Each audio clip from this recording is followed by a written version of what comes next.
Ladies and gentlemen, I'm Ostiarius, but you can call me Osti, and welcome back for more The Great Ace Attorney.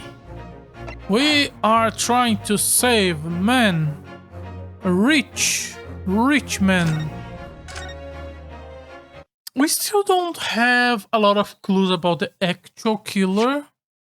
Let me recap myself. Killed on the omnibus. He brought the guy up. There was a kid under his seat.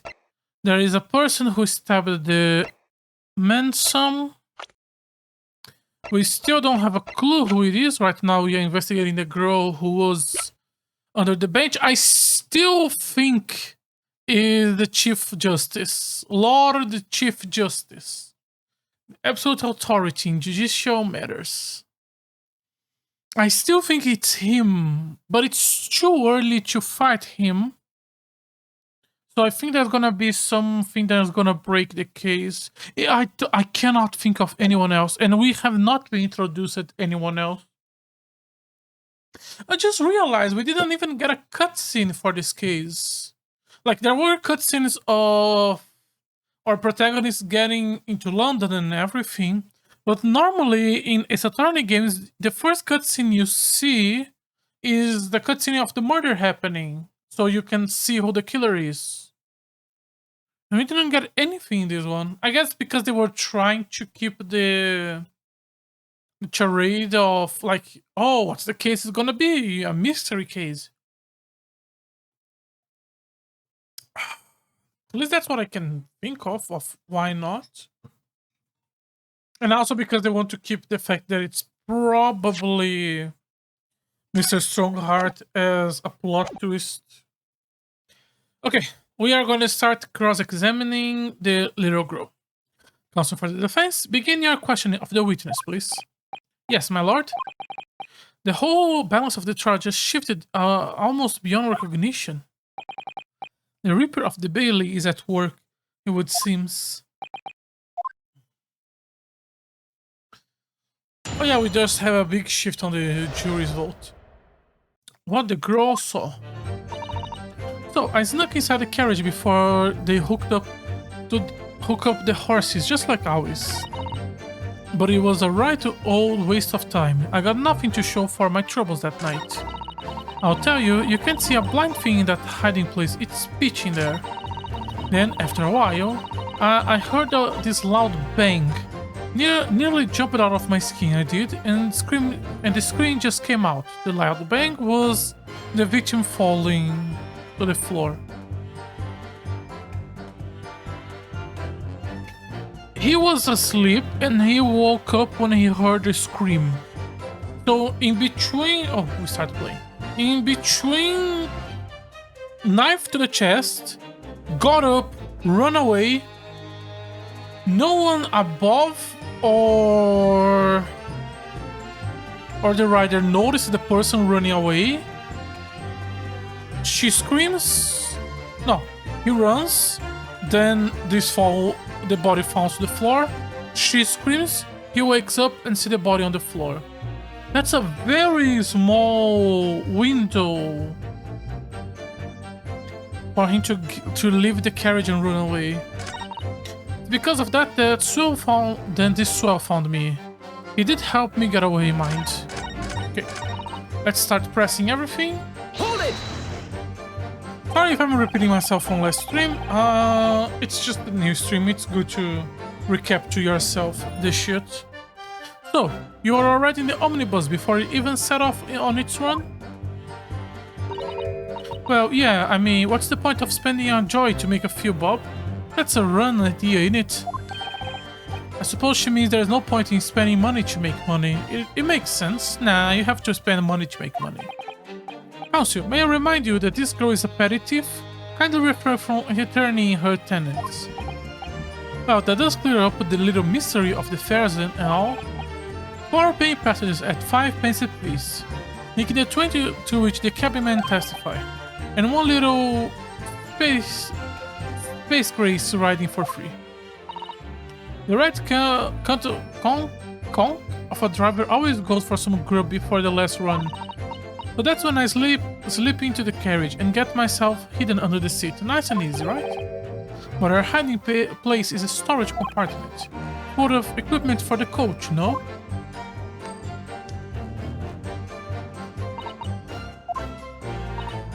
Yeah, there is brushes and buckets and whatnot in there, sure. I always chunk all that out and cram into a corner somewhere. All that out of the way? Or out of the carriage? No ever seems to bother much. And yet, according to the report filled by the police officer who first arrived at the scene, the compartment was full of such paraphernalia. Well, I don't know nothing about that. Like I say, I moved that stuff out so I could be hiding under the seat. That's all I can tell you.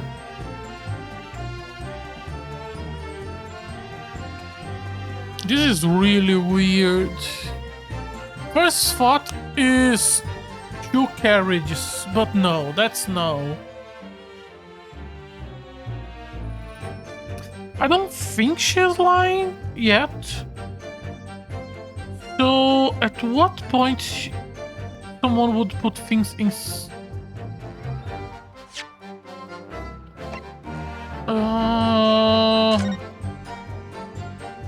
What are the odds? I did notice something when we were investigating. Oh, I didn't notice there was a blood here. A second blood stain, I didn't notice one. Okay, so we are talking about this compartment. Is there no... There is no compartment here, right? There is no second hidden...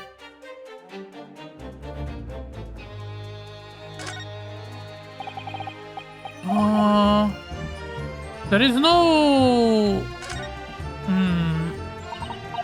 magic trick? No, this carriage is not...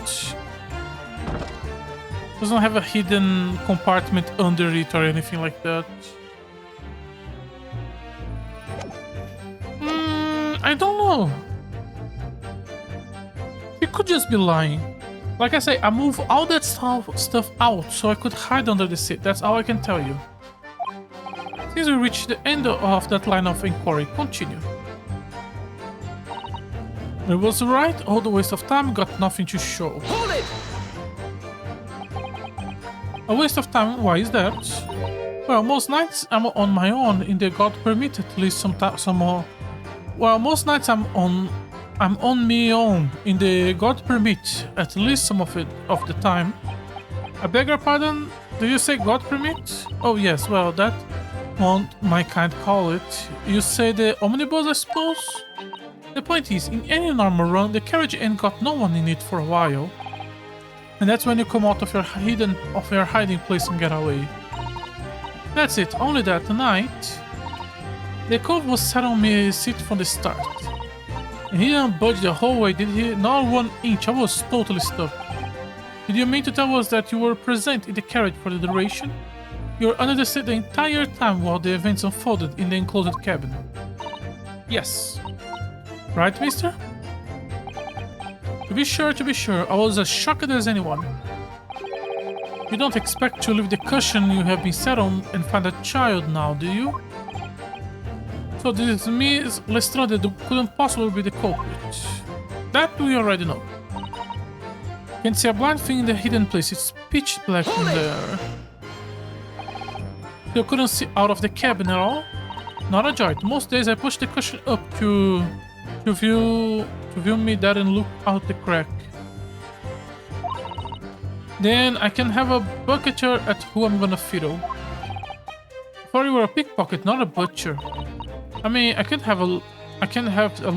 The seat I get under ain't as pushy as the other one, see? As the other one. So most of the time the passengers plant themselves up. Oh, okay. So it's not as comfortable as the other one, okay. But for some reason at night, these Irishmen spend the whole journey right over me. And for that reason, you weren't able to push the cushion out to peek. I see. True is, I ain't too happy in small dark places. Feel too much like being thrown in the clink. But it's the only place to hide in the carriage, so it's Obson choice. The obvious choice? Why doesn't she just stick to picking lock people's pockets in the open then? I said there is some reason she's not letting on, judging from her demeanor. So anyway, I was a bit scared, but I have to just stick it out under there. Nothing else for it. Then after a while, I heard this loud bang. Nearly jump out of my skin, I did. And the scream just came out. Hold it! When you say a loud bang, do you mean the noise of someone falling to the floor? No! Could have been, I suppose. I don't remember so well. Not 100%. Point is, it made me jump. And you let out a scream involuntarily. Could the noise be someone jumping out of the carriage? But no, then if he did that, the door would be open. How did the killer leave the carriage? That's right, and then I felt the cushion over me get lighter all of a sudden. Presumably when the defendant got up in order to help the victim, yes. Or not. It could equally have been the moment the accused stood up in order to stab his victim, could he not? Well, girl, do you see what happened at the crucial moment? Yeah, I saw it. I push up the cushion and a quick bucket her while I have the chance, didn't I? The Irishman was sitting up the bloke who have fallen on the floor on the seat opposite. That matches Mr. McGilda's account, of course. But then the fella suddenly turns around and looked right at me. Suddenly turns around and looked right at me because he heard the user scream. I sank back down again, but it was too late by then. I should never have risked looking. Because of that, this swell found me. He did help me get away, mind. Hold it! And when Mr. McGilda discovered you, he pulled you out from your hidden place. I was scared stiff, He dragged me out and sat me down on the seat and all. Next to the victim, Mr. Manson. Yeah, the bloke have the knife in the guts. And he was still bleeding. And the carriage lurched a bit and have pulled up falling onto me. Carriage lurched a bit and he ended up falling onto me. How awful. Both my hands got covered in blood. It made me feel sick as a dog. Oh, that's why he got the impression that that the person sitting beside him turned it around. Okay. Both of her hands got covered in blood. That must be what the rooftop passenger saw. After that, I believe you talked with Mr. McGilda for a while. Is that correct? He asked me some stuff. Want to know my name and what I was up to and that. Then I heard something from up above. Someone screaming.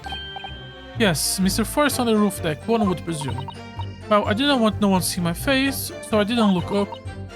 Then the horses were draw up smartish, and this here Irishman says to me, "Get back under the seat. I'll see that you can get away later." All 6 members of the jury have decided the defendant was innocent. For one brief shining moment, yes. Clearly, they are all still very unsure. We could just find some conclusive evidence among the new testimony. I'm sure we could climb to the verdict we want.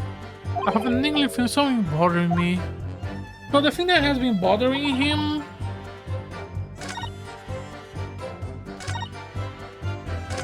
I think it's this sentence, it's motivation. Why?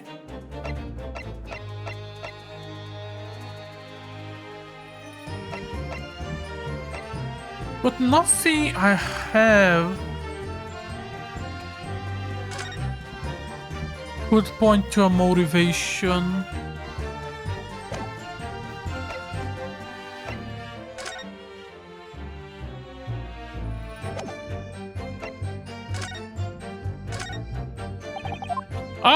I am actually stunned.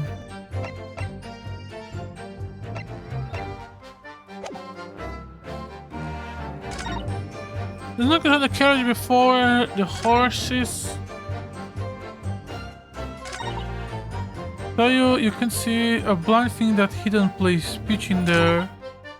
I heard a loud bang.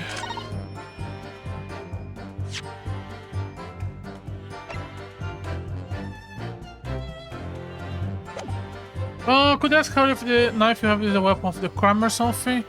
I don't think I could. Let me read. Night, blind, hiding place. After a while, I heard a howl, jump out, and then I scream. And then he found me. No, she doesn't talk about the body. I snuck. Okay, no, that's not what I want to do. The most bizarre thing for me is this part, the thing about the equipment. She said she jumped into it and emptied the place. So she could sneak into it. But the carriage was full of objects, so there wouldn't be space for someone to jump in. Aside from that, the protagonist also questioned her motivation to hide in the carriage. But I also don't really have anything that could point into something. I can't present people. I'm gonna go with this and the carriage. Hopefully we can talk more about the seat. No. I don't know. Let me press again. And let me pay a little... he's stuck in the omnibus. I also want to pay attention to see if he reacts. I suppose... Sleep in the carriage. She removed the equipment so she could fit inside. But the report says that there was objects inside, so that doesn't make sense. We are not gonna talk about that. Motivation. Waste of time because you couldn't make any money. Why were you hiding? So she could live in the middle of the way. Couldn't possibly have been the culprit because she was hiding all along. Was pitch black so she couldn't see anything. I agree. Well, Oh, there is something there. Wait, that was not there. Does the game expect me to press everything twice? hold it! I'm not happy. Okay. True is, I am happy about small dark places. Feels too much like being true. This was not here when we pressed it. We have to press twice. I don't like that. I really don't like that. Is nothing wrong, Mr. McGilded? Oh, I do apologize. Was there something the matter, Consul? I'm just wondering if Ms. Lestrade last comment made something occur to you, perhaps. You seem to be thinking something to yourself. Yeah, but I did all of the presses in order, which means we should, when get a cross-examination, press everything, then come back to the beginning and then press everything again. Which is annoying. Oh, no, that was nothing important. I was feeling bad for the pool less, is all. I remember feeling desperate myself. We still haven't established. Why were you in the carriage? Why were you in the omnibus? Because we have established that you are filthy rich. So why were you taking public transport? If you are so fucking rich. I remember feeling desperate myself as a young lad, shut up in the dark. It was terrible, so it was. I see, I'm sure we can all sympathize. I'm still scared of the dark now. I don't know about yourself, but I find that darkness seems to make everything you hear seems that much louder as well. Yeah. I suppose it does. Maybe? Is Lestrade? Did you hear something that night? Anything unusual noise, perhaps? Why did you knew that? You are controlling this shit. You're not the attorney, I'm the attorney. What the fuck do you know? Tell me. Nah, not really. All I could hear was the Irishman snoring. Bejabbers. I have no idea how to say this. There is no need to tell the whole world of me foibles, you little scamp. What a pity. Only me, Miss Lestrade, have heard something. It might have given us a vital new clue. Yeah, I should make of that last statement. It's profoundly important. I need something, my lord. I believe that statement is important. Profoundly important? But all she said was that she heard nothing. Yes, which is very important. I'm sure of it. I'm not sure that I don't understand the inner workings of the Eastern mind nonetheless.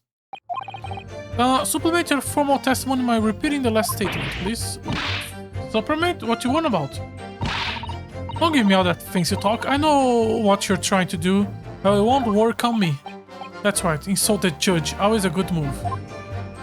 Okay. What could she heard? Well, if you were stabbed, wouldn't you yell or something? Occupant stabbing the abdomen while journey died to internal bleeding. It wasn't an instant death, so could we say that he would yell and she would hear this? There's also the fact that he was adept. He have adapted to our client, so maybe they would have a conversation. I want to say she would hear a scream. Which of these two would point to that? Maybe the autopsy, because it's saying that it wasn't an insta-death? Nope. Let's go with the photo then.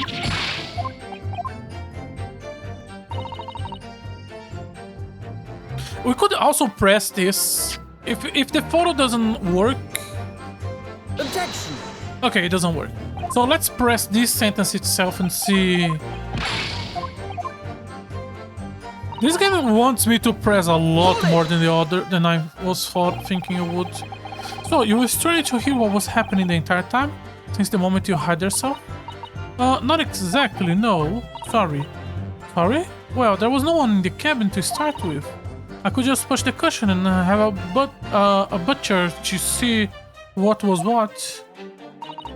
But then, when I saw this swelling getting on, I got me head down so he didn't notice me, sorry.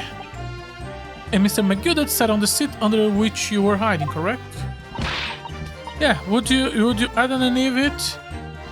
What a mug. So then all I could do was listen. I was waiting to jump out there as soon as I heard him leave, see? But wouldn't know likely. Even though we stopped here and there, I never heard the door open. You never heard the door open! Go back there, go back there. Stop it. We never heard the door open, so I have to just stay put and listen to him driving speak to the market, snoring like an old dog. Are there any single time we can draw? Yeah, it doesn't add up. So it wasn't present proof. It was press it again.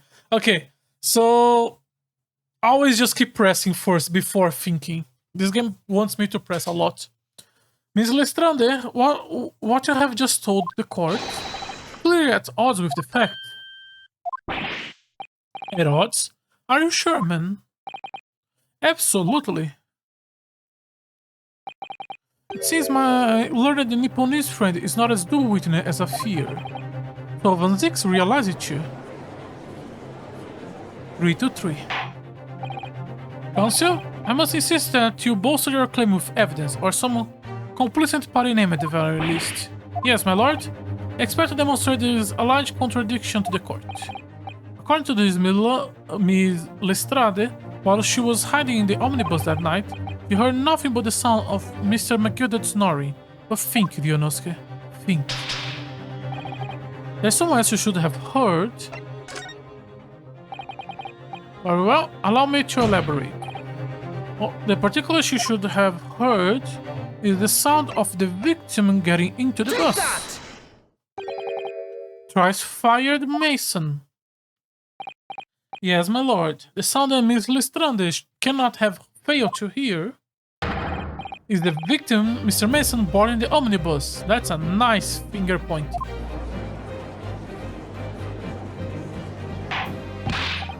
Oh, the other guy's knocked it. Order, order. Explain your reasoning, counsel. Do I have to explain? Miss Lestrade, allow me to confirm something. Oh yeah, the other guy also knocked on the door when he tried to get in and the door was locked. That is also that. We still don't know when the door was locked. You claimed earlier that you were the first person to board the omnibus. Is that correct? I like this animation of him checking the papers. Yeah, of course I was. I got on while the driver was in the pub, didn't I? And the next person to board the omnibus was Mr. McGilded. There he was. Not a soul was in the cabin when I climbed aboard. At least, not in plain sight. So you were, to all intents and purposes, alone in the enclosed cabin of the omnibus at that time. Did I not just say as much? I wasn't traveling with anyone else. Yeah, I saw him get on, remember? To the crack under the seat cushion. He was on his own for sure. And from what we heard, the carriage made a number of stops after that on its onward journey. During which, did you not hear the door opening and closing at all? Nah, never heard. That's exactly what I was listening for, wasn't I? Waiting for this swell to leave? In which case, when and how did the victim end up in the carriage? We know the victim collapsed inside the enclosed cabin of the omnibus. Therefore, I am genuinely enjoying how much contradiction there is between all the witnesses. And it doesn't feel like they're lying. It really feels like there is a gigantic mess inside this bus.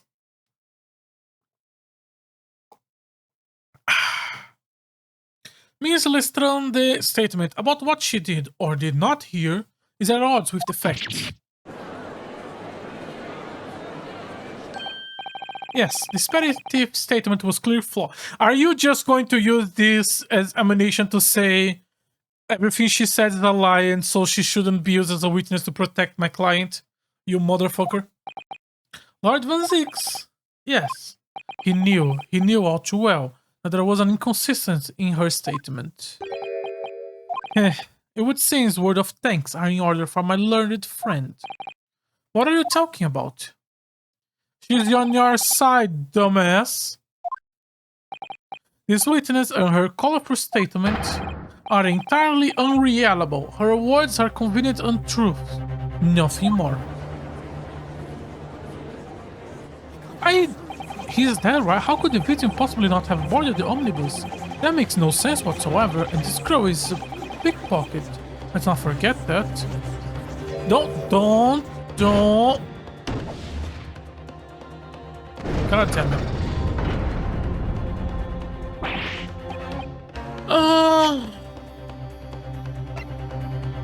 A loud taunt. Could the taunt have been the killer? No.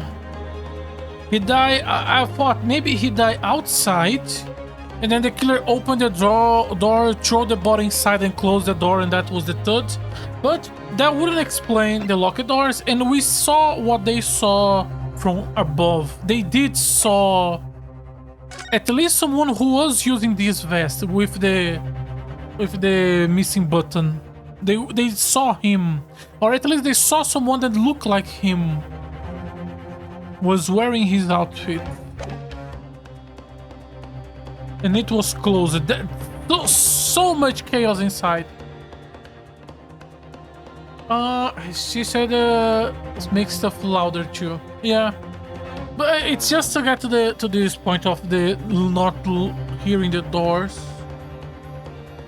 The fact that she got into the cabin by removing everything there was in the compartment, but when the police investigation, the compartment was full of objects. It's also weird.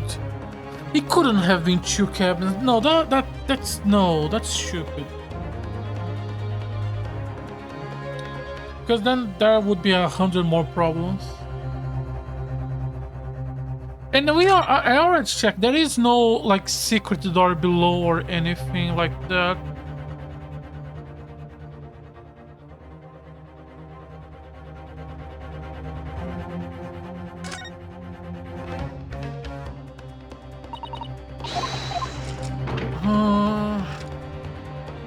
From the window, no.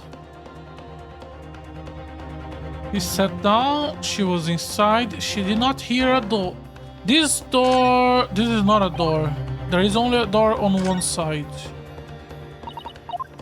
He did not hear the door opening and closing. Kinda look like a door. Say they saw two people from above. He woke up from her scream and saw the body on the floor. And the knife that is somehow gonna connect this to this chief of the Justice Department. I am intrigued. This is fun. I didn't want to judge the dear little meat just because she has some rather naughty ways. But I must say, I can't abide the liars. And neither can I. Mr. Foreman, I didn't want to judge the girl just because she has some less than salubrious way. But I must say, I cannot abide the liars. Why does the case immediately end if we get 6 guilty, but it doesn't immediately end if we get 6 non-guilty? Mr. Naruhodo, that's 5 judges leaning towards guilty. That's what, the 3rd chalice yet? I don't think he broke it again. Well, your consideration for others is refreshing, my Nipponese friend. With the considerable troubles you have spared me. Bitch. Yes, very refreshing. What are you playing at? Have you forgotten who you're working for, you useless Eastern Amadan? This is carnage, it's perfect. Unit number 2 is the only one left. Naruhodo, this is going, I know. If you can't find some new way to convince everyone of Mr. McGood's innocence, then the judge will rule and you have lost. I very much want to believe the words of one of London's most respectable gentlemen, but those of us in service know we must accept hard truth. No yet? Hold it, come on, give me some credit. Yes, the witness last statement seems to have revealed a critical inconsistency in her story. However, if you consider the possibility that her statement is in fact true, it may shed the entire new light on this whole case. What are you saying? Consul? I'm sorry, sir. Whatever do you mean? Consul, I will not tolerate your attempting to prolong my adjudication. Explain yourself. When the accused boarded the omnibus on the night in question, the victim was nowhere to be seen. Consequently, the carriage door was not here opening a single time, as testified by the witness in the stand. And yet, the victim's body was found inside the carriage. If these Parafit's words are to be believed, how do you explain the victim's miraculous appearance inside the cabin of the omnibus?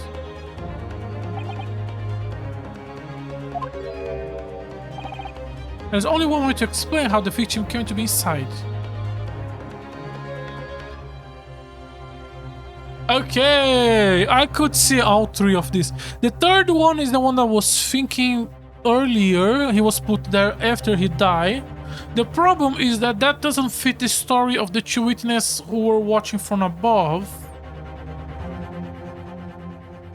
Yeah, they saw the 2 people sitting before the crime. There's another entrance. I don't think that's the case. I look around and I don't think there was anything that looked like another entrance. He was already there. Should have seen. Unless we have a second hiding place, which could be the second bench, but I already checked that.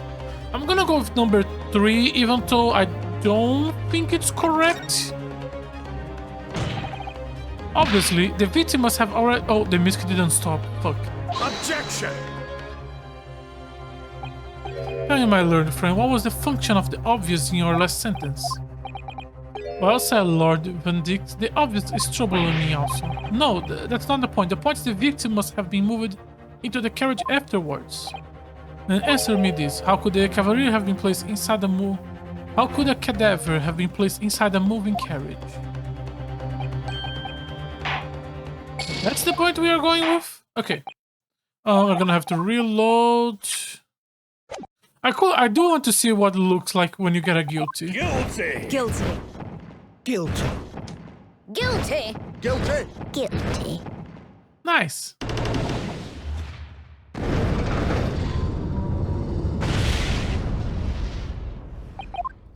Hereby found him guilty. Let's go. Where does the checkpoint point me at? From this scene. Okay. Let's get back to where we were.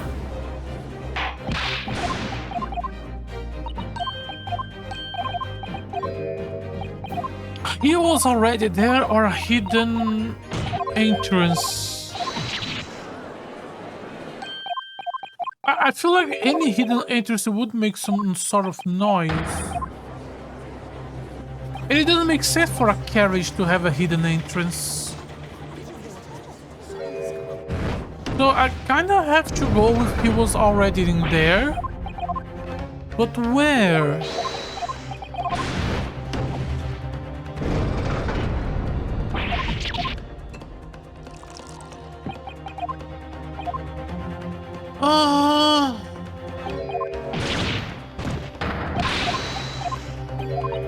We get back to the point, and then I can think about a little bit more. Hold it!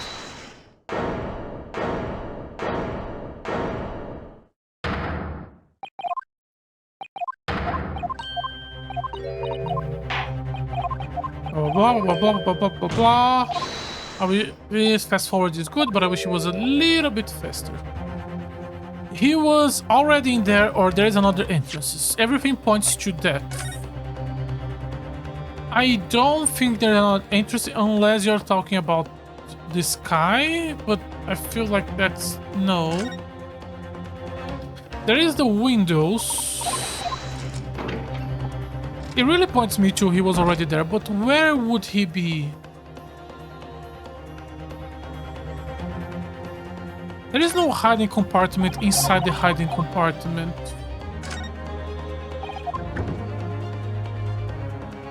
There is a little black cap here who made me thought there could be something. And this one doesn't have a hiding compartment. At least we cannot see one. I'm gonna have to guess. I don't know. I'm gonna go with he was already in there. Okay, no, there is another entrance. So we are gonna go with he got from in there from above. That's weird. Objection! No, it's also...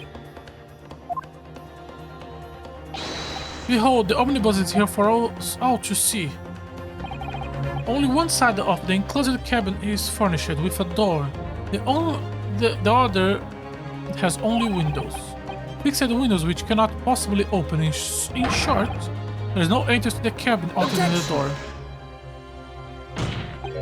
But there is one possibility we haven't considered. Really?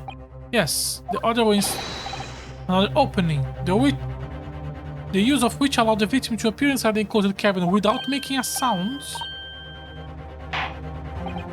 Alright, Consul. Please, the identity. It has to be the window above, but how could you jump down here and not make a sound? You would make the thud sound that she heard, but at that point he was mostly like a red stab it, which would enter in the idea of he was thrown inside after being dead. Take that! The answer is obvious. It could only be the skylight. The skylight? How would you get from there without making a sound? Your ludicrous proportions almost have me lost for words. However, Objection! the skylight may well be large enough for someone to pass through. Objection! So you claim, but do you have a shred of evidence to support your added brained theory? Both Mr. McGildet and Ms. Listrande said the same thing in their testimony. They each claimed to have heard a loud thud, such as the noise made by someone falling to the floor. Yes, which have already been explained, as the sound of the victim falling from his seat, having been assaulted with the dagger. Yes, but could a man slip from the seat onto the floor really have made such a loud noise?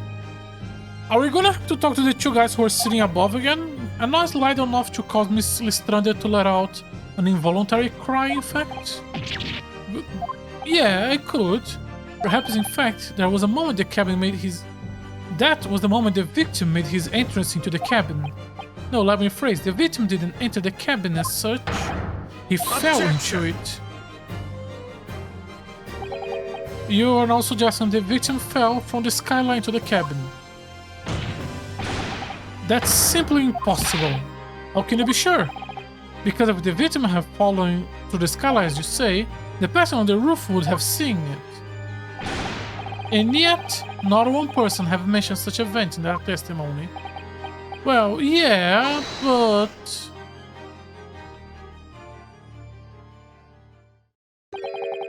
Might a humble fellow make a wee comment here? Mr. McGildet? To be sure now, the two fellows who sat on the roof that testified for said nothing of the victim falling through the skylight. But it seems to me, my lord, there is not so much as a case of them saying, but... the case of them being unable to say. Because Mao Strongheart is the Chief Justice, and so he is way too powerful and they can't go against him? What? I think perhaps the two fellas do be having some sort of compelling reason not to mention what happened. Would you not agree, fine ladies and gentlemen of the jury? Oh, does he know something? Well, he did receive a letter. My goodness, surely not. Those two chaps on the roof. You mean the ones who stuck the knife in the men were...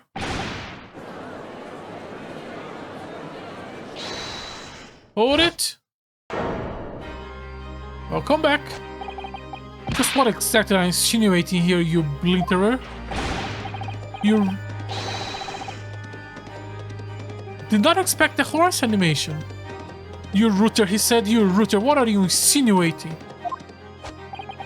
Mrs. Fleming... Oh. There is only one symbol in this knife, and it's the symbol of a horse.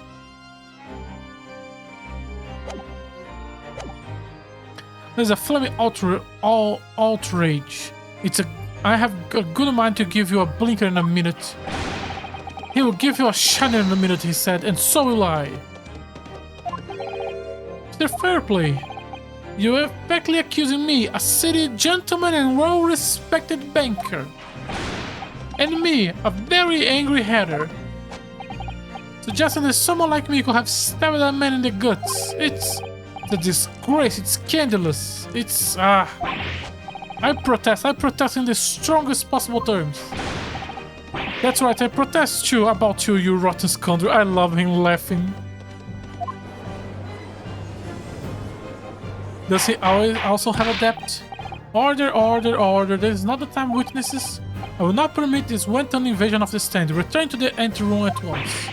But this is beyond reason, my lord. It's outrageous. It's very hurtful, you know. My lord, if I may comment? Go ahead, Lord Van Zix. It was the defense that initiated this outburst from the witnesses. My lord friend has seen fit to abandon all protocol and accuse the witnesses without proof. Accuse? I never intend to. Since, young Nipponese, that your command of the English tongue is wanting.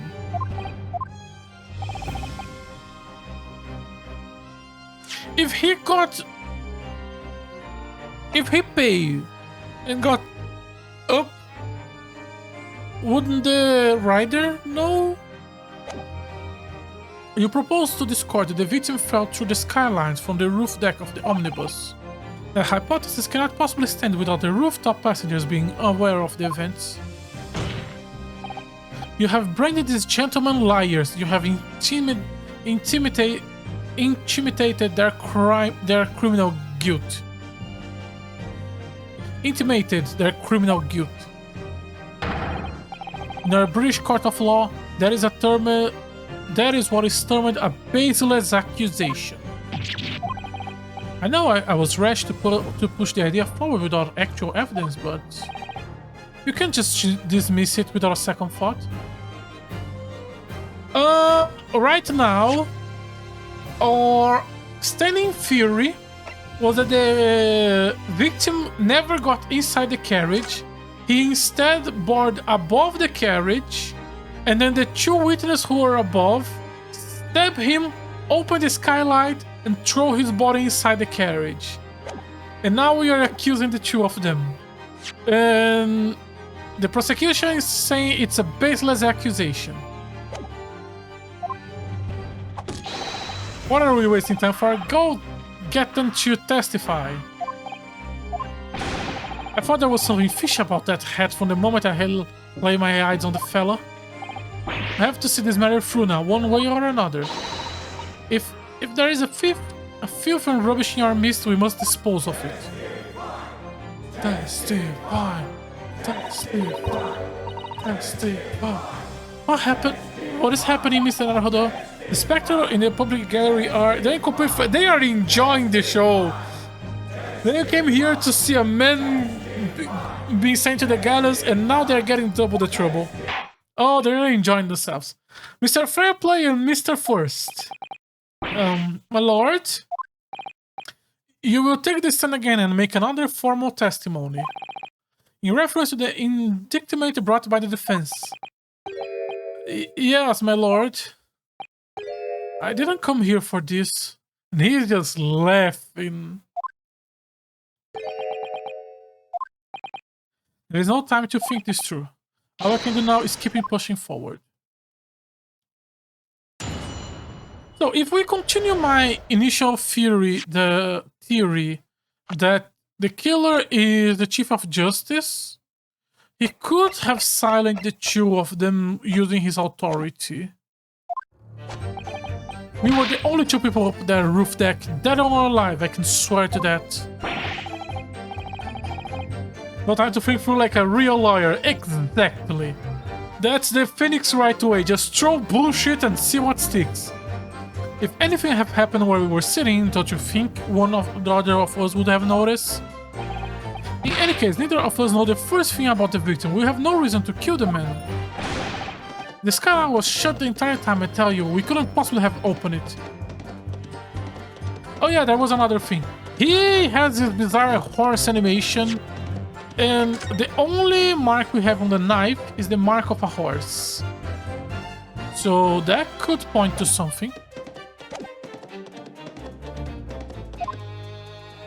Sorry, what did he say? In any case, neither of the things about the victim, we have no reason to kill. The skylight was shut the entire time. I tell you, we couldn't have opened it. If you don't show the victim fell through the skylight, where is your proof? I must say that on listening to this testimony, it's somewhat hard to imagine how either witness could have performed any malevolent act on this open rooftop deck without other people around the city noticing. That's right, you see. We are innocent, I tell you. Although, logically, of course, the argument falls down if the two of you were in cahoots. in collusion with one another. What? According to the investigation by Scotland Yard, the two witnesses share no common dealings. Well, I don't trust coppers any more than I trust this stinking rich. Something doesn't feel right. The trial is going in your favor, really, so why do I feel uneasy? Counsel for the defense, over to you. Your cross-examination. Okay, let's start by pressing everyone twice, I guess.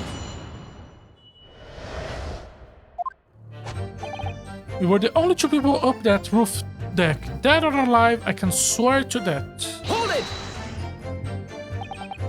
So, at no time did the victim, Mr. Manson, climb up to join you on the roof deck? Absolutely not, Dickens. No question about it, he said, not at all. Oh, but yes, of course, I remember seeing them both. I saw the victim inside the enclosed cabin talking with this man. Is this true, Mr. McGilded? Dear me, my lord, at the risk of repeating myself, I bought the omnibus alone and not off inside almost immediately. That's an outright lie. Without doubt, you were engaged in. Let me stop you there, fellow, and ask, do you have any evidence at all? It's about evidence on the court this. It is all about evidence in the court these days, so it is. You do well to remember that. I saw you with my own eyes. This is going so well. Anything have happened while we were sitting, don't you think one or the other of us would have noticed? Well, it was the final run of the omnibus at past 10 o'clock in the evening. It would certainly have been quite dark, perhaps too dark to see clearly. Is this some kind of a lark? Is this some kind of a joke, he said. Is that what this is? Or perhaps one or the other of you fell asleep? Are you fair dunking, sir? Are you serious, sir? That's what he said. It's impossible, I tell you. I will give you the keys to the vault if you could fall asleep in that bitter night, bitter cold. And if you did manage, your eyelids would freeze shut and you'll never open it again. That's extreme. It was extreme, I tell you, and you have to put up with it because these men have locked the door. We have not talked about that yet. Any true gent would have unlocked and let me in when I knocked. I'm dreadfully sorry about that, young fellow. But you see, I was away with the fairies and I didn't hurt you at all. But did you lock the door? That's a lie, I saw you through the glass. You were talking to someone. Ooh. How much shit are you hiding? Now, it was a cold night, so it was. People do be seeing things that are unreal in the cold. Hard, surprisingly. The thing is, I fully trust you. You are my client, so you are completely innocent and I fully trust you. Seeing things. I believe we have reached an impasse here on this particular point. You... Don't take it personal now, lad. I'm suspecting this case. It is only fair that you and the other fellows are too. Open and free competition is what capitalist societies are about. This isn't a competition. I should be able to... I should like to... This isn't a competition I should like to be involved in, really. In any case, neither of us know the first thing about the victim. We have no reason to kill the man. Hold it! So, you have never met Mr. Trice-Fire Manson before? Oh, Lumino, not once, never. He never met the man before, he said, never. And you, Mr. Forrest, have no prior dealing with the victim either? That's right. Hatters don't have much to do with brickmakers, to be perfectly honest, sir. No, I imagine not.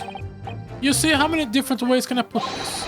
Neither of us have a remote connection to the gentlemen who were inside the cabin. Well, you do have, because of your debt. We're gonna talk about that later. That's right, this is about motive, and we have none. No motive. And, well, that's not always it. Okay, that was this sentence here, okay. The skylight was shut the entire time, I tell you. We couldn't have possibly opened it. Are you quite certain about that? That the skylight was shut the entire time? I'm gonna lose my block with you in a minute. He's going to lose his rag with you in a minute. That's what he said. Take a look for yourself. Go on. Ooh. You see, it's shut fast now, just like it was on the night. Can I open it? So it is, of course.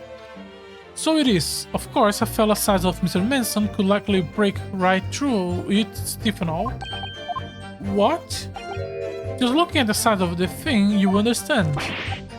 Now, hold on a minute, sir. The size of the thing means nothing. Not on its own. Let's consider the bigger picture here, shall we? Let's stop biting the cane, shall we? I was riding the omnibus on another occasion when, well, I broke wind loudly. I I shocked myself with it as it happened. This is an unexpected confession, Mr. First. Oh, I just meant to say, the point is, I tried to open the skylight, you see. But just my luck, I couldn't make it budge. The stench was terrible. The stench? The stench was terrible. Everyone was looking dagger at me, sir. I went as red as a rug, I did. Are you expect me to sentence you? Oh, no, sir. The point is, the skyline cannot be opened. I tried when I was inside the cabin of shame. Few places to pursue. Oh, he farted in the oh, that makes more sense. The skyline doesn't open, you see. So that proves it. We couldn't have kicked the victim down into the cabin below. I tell you, neither of us could. Nobody mentioned anything about kicking anyone. Like I said, these details are little nuggets at best. It's the mother lode we should be looking for. If you still show the victim fell to the skylight, where is your proof? Hold it! Proof. That's right, I demand to hear it. We came here to say what we saw, I tell you, not for this. But you call us both licers, brand us as criminals. If we assume both the thief and these two guys are saying the truth, they saw him inside the cabin, awoken, talking to someone. He didn't hear a second person getting into the cabin. She also removed all objects to hide inside the cabin, but at the same time when the cabin was examined, the chest was full of objects. A lot of inconsistencies. You call us liar, that's what he means, and accuse us of doing it. As it stands at the moment, there is no hard evidence that incriminates yourselves now, is there? I believe we are in much the same position as one another here. If I don't crack this case, he will crack his teeth. Okay, 2 places for us to pursue. I wonder if these 2 men really were involved. I don't know. There is some shit with Magiri. It's not what I want to see. Including the juries of the member. We need to find evidence. Okay. 1, 2. This one. Press.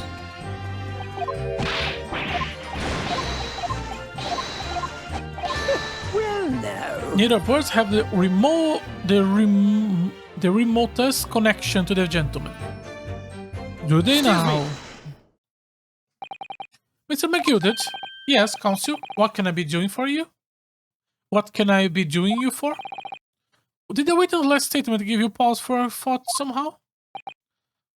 Motivation, not the remotest connection. Is that right, I wonder? What are you insinuating? Ah, Mr. Fairplay, it has been too long, so it has. If I'm not very much mistaken, I believe it is fast approaching, is it not? Your repayment date? I beg your pardon? You borrowed 20 guineas from me, sir. At an unconsiderable rate of interest. You tricked me, it's extortion. Well now, is that a touch of bigotry? Is it the sort of... how do I say this shit? Like a Grunge. Begrudgery. Oh, this word. The sort of begrudgery that might motivate a fellow to pass his crime off on another. And young Mr. Forrest. Ooh, you know him! Mister, what do you want with me, sir? You do be making hats for a living, do you not? That there top hat slicing off your head? Is that one of your own creation, is it? Oh, well, I'm just an apprentice, you understand? I'm learning to find the perfect fit for whatever fine gent walks through the door. The perfect fit, is it? Well, it is a very distinctive design, so it is. Many customers like it, I tell you. They like the distinct touch. Customers. Such as thrice-fired Manson. Yeah, he did have a hat like that. There was a photographed print of the victim submitted as evidence for my lord. Oh, this you mean? I can't think that poor fellow's hat look distinctly familiar, wouldn't you say? Oh. That's one of my hats. Oh, so it wasn't just a coincidence. I kinda just wasn't really going about it because I was just thinking everyone have weird hats. Oh, that it is. So it would seem the brickmaker was a customer of yours. The sort of customer, I wager, you could have had a quarrel with over the distinctness of the goods? Oh, no, sir, absolutely not, sir. Well, there is really nothing more to add. It wouldn't be right to say that these two fellows here haven't the remotest connection to the victim, you see.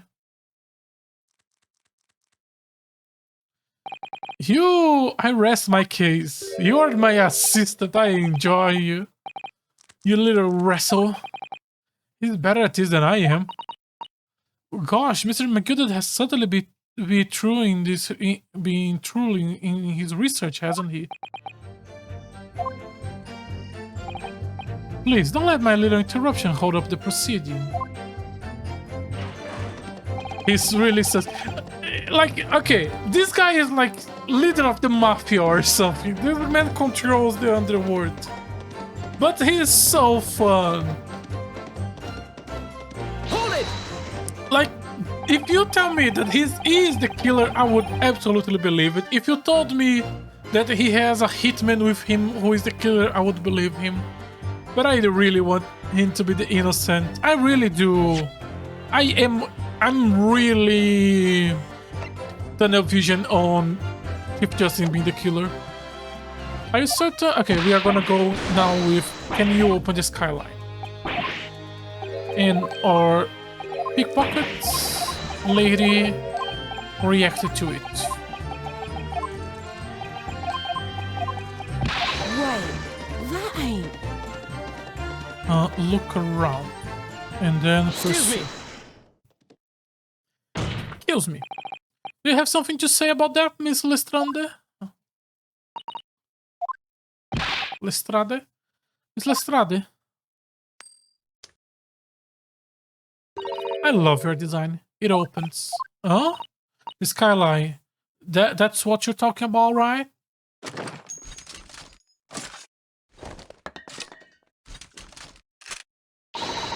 Oh, the skyline's open. That easy. More easily than you can load that weapon? That's a lie, I tell you. Otherwise, when I broke wind, you can't do it from inside, you mug. Oh, yeah, that's what it looked like. Like this thing here. That's the thing you use to open. There is like a line here.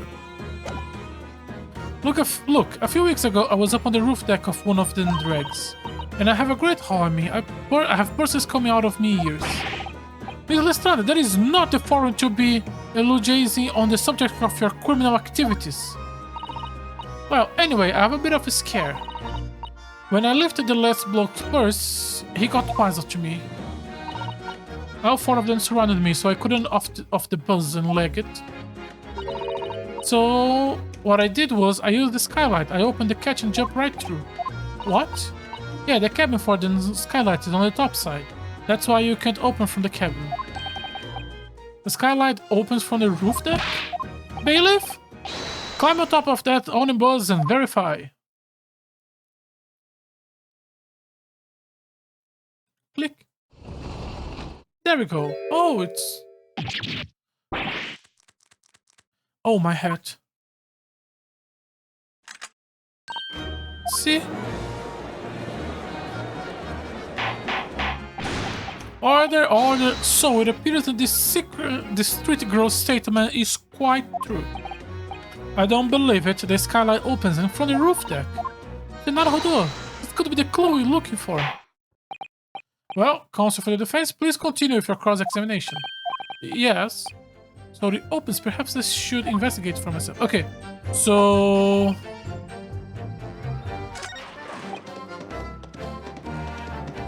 So I need to This is weird. The game wants me to investigate the carriage so I can update the carriage and then present the carriage here, when they could have just continually thrown it.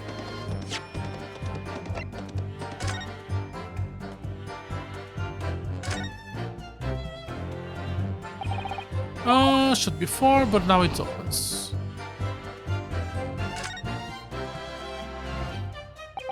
You can certainly see the carriage through this opening, that's for sure. Yes, and there is a lamp. Okay.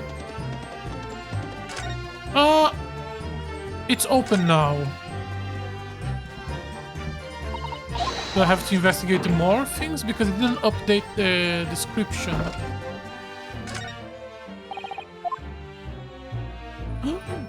Oh, there's a blood mark here.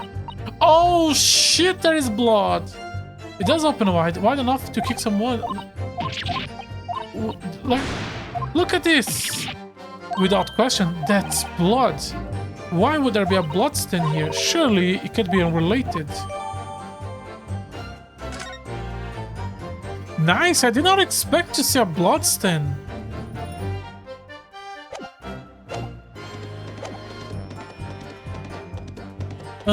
Present blood. Objection. On the night in question, the victim was fatally stabbed in the stomach.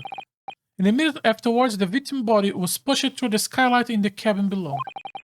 Those are the facts, and the irrefutable proof remains clearly visible in the omnibus that stands before us today in this very courtroom. What? That's utterly humbug. You can't possibly have any evidence. You can't. I mean, we didn't do it. I tell you, it's impossible. Irrefutable proof here in this courtroom. Counsel? My lord? I believe everyone will appreciate a little clarification. Where is the proof?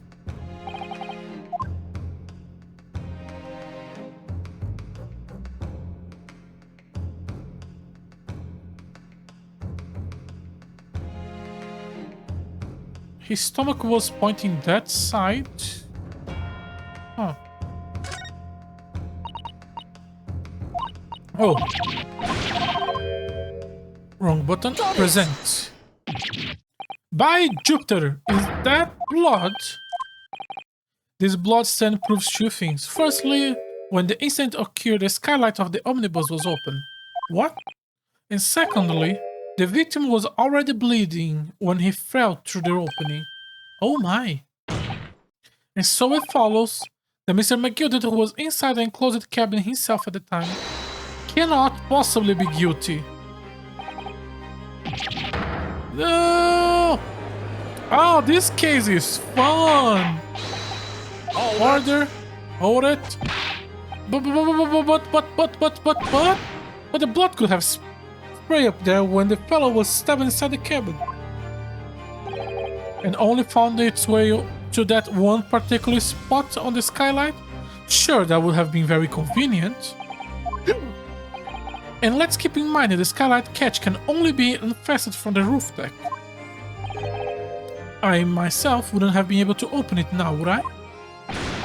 But there is no way to know for certain, is there? If the giant really fell to the skyline, I mean. Why don't you have a good look at the floor of the cabin between the two seats, Mr. First? It is all too plain to see.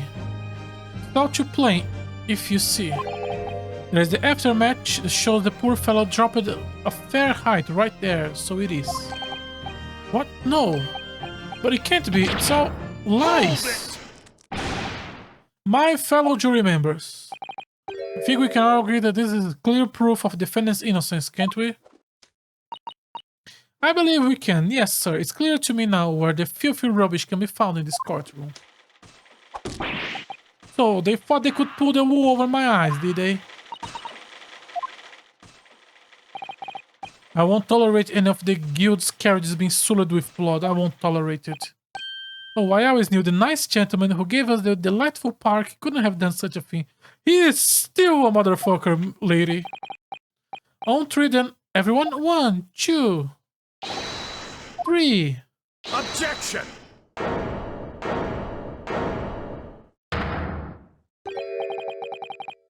A chilling performance, Mr. McGilded. Oh, and what would you be referring to there now, Lord Van Zix? A bloodstain on the frame of the skylight. Such evidence is null and void. What? Why? For one extremely simple reason. That smear of blood never existed. Okay, so we are having some switcheroo with the carriages. There is some bullshit there. What are you talking about? Is there for all to see, and it's clearly blood. Objection! I personally attended Scotland Yard investigation of the omnibus. The officer involved went over the carriage with a fine tooth comb. Did Mr. McGilded bribe the officers to change the crime scene to have irrefutable proof to mask the crime? Because we have inconsistency. The luggage. There is inconsistency, and he could have put the luggage there to hide her existence. Ah, this is fun. So I can state with absolutely certainty,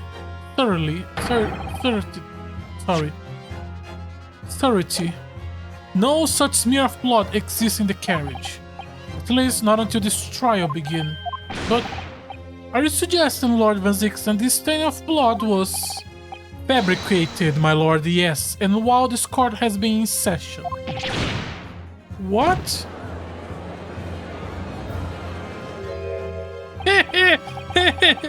What a pal! Oh, you motherfucker! I love you. I must say I didn't expect such crude reasoning from a prosecution of your standing, Lord Van Zix.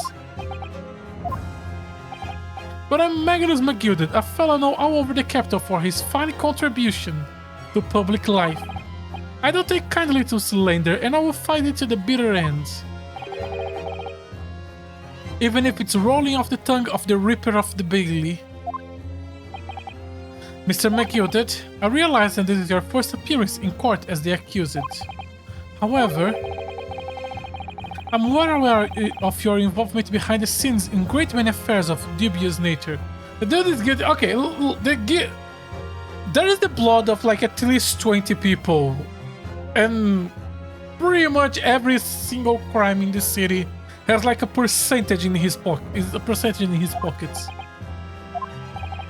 You're very adept when it comes to avoiding getting your own hands dirty. And each time it happens that a case you're involved in is investigated, you adapt the facts. Adapt the facts? What does that even mean? When your wheel of fortune the size of Mr. McGilded, however, you got it may be, nothing is impossible. Tampering with evidence, manipulating the scene of a crime, bribing witness, bribing the jury. I told Sir he couldn't have bribed the jury because the jury did vote for him to be guilty. I told Sir ability to concoct the most convenient of stories, sir. Tut, Lord Van Zix, this will not do, to be sure. Will it now, Counsel? Oh, no. I think it's fair to say this does also sound like a rather far-fetched excuse by a desperate man. The blood on the skylight didn't exist, you say? But if you all cast your minds back, it's not true that the omnibus there has been in the courtroom this entire time? How could anyone possibly have put a smear of blood in it without the warden and his wife saying? Isn't that right now? Oh! When she made the smoke scream! That's why that shit happened! You motherfucker, I love you! It's true, the omnibus has been in full view the entire time the court has been sectioned. My learned friend, here is to hear your opinion on the matter in our own words. As you wish. Could someone have tampered with the omnibus during the trial? If you're asking me, it could have been possible. As a defense lawyer, it is my job to advocate for the defense as best as I can. But still, I feel as though there is something even more important at stakes here. There is no evidence to suggest the defendant did as my learned friend suggests. However, in terms of having the opportunity to carry out the alleged tampering, there is one possibility. Good gracious, explain yourself, Counsel.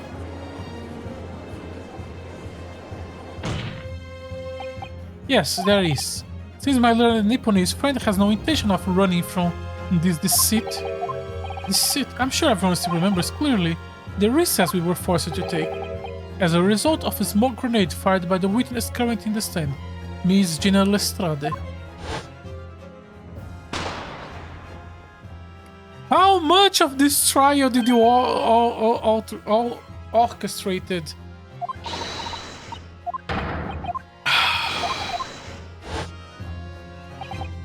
The courtroom was filled with smoke and everyone was thrown into confusion.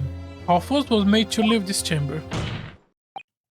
In that brief interval under the view of smoke and in all the chaos, it could have been possible to steal inside the omnibus.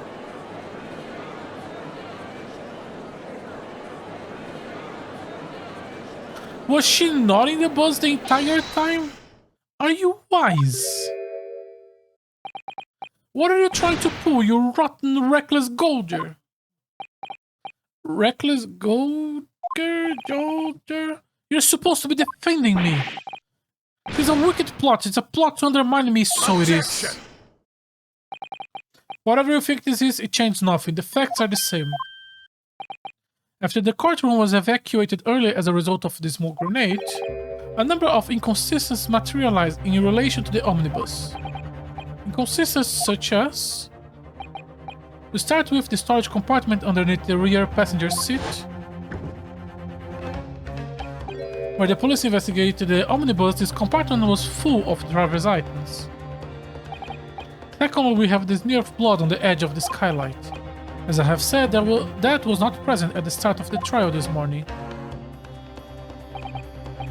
Unfortunately, Lord Van Zix, no one is able to corroborate your claims, aside from the police.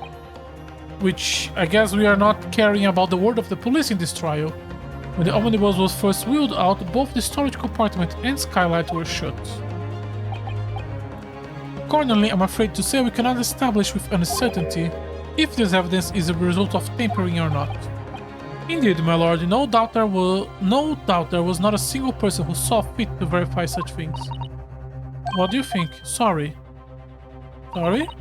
About the omnibus, is there anything else unusual? Is there anything else? Yes. Counsel, there is one further inconsistency. A mark that surely could not have been present at the start of the trial. What? What in the devil's name are you going on now? Objection! Silence, Miss McGilded. The court awaits defense clarification.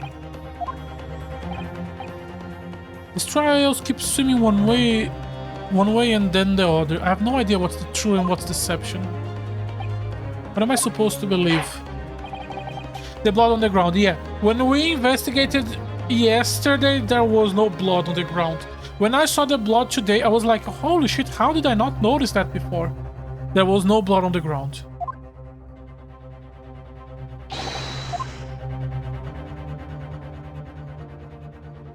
I find it really hard to believe I did not notice this the first time. And also, like, look at the color. This is so much darker than this. Got it! This is constructed so well that we were gaslighted. This case is great. I did not enjoy the second case or the first case, but this third case is amazing. I'm really enjoying myself. I'm not sure how good it is as a puzzle, but as a story of enjoying the plot twists, this has been great. If we consider the victim fell to the skylight on the floor of the cabin, you would certainly expect it to find signs of the blood where he landed. As far as I recall, this bloodstain on the cabin floor was not there when the omnibus was first brought into the courtroom. Good lord. Yes, I do believe you're correct. Well said. Although, as advocate for the defense, one might say that was a very careless slip of the tongue.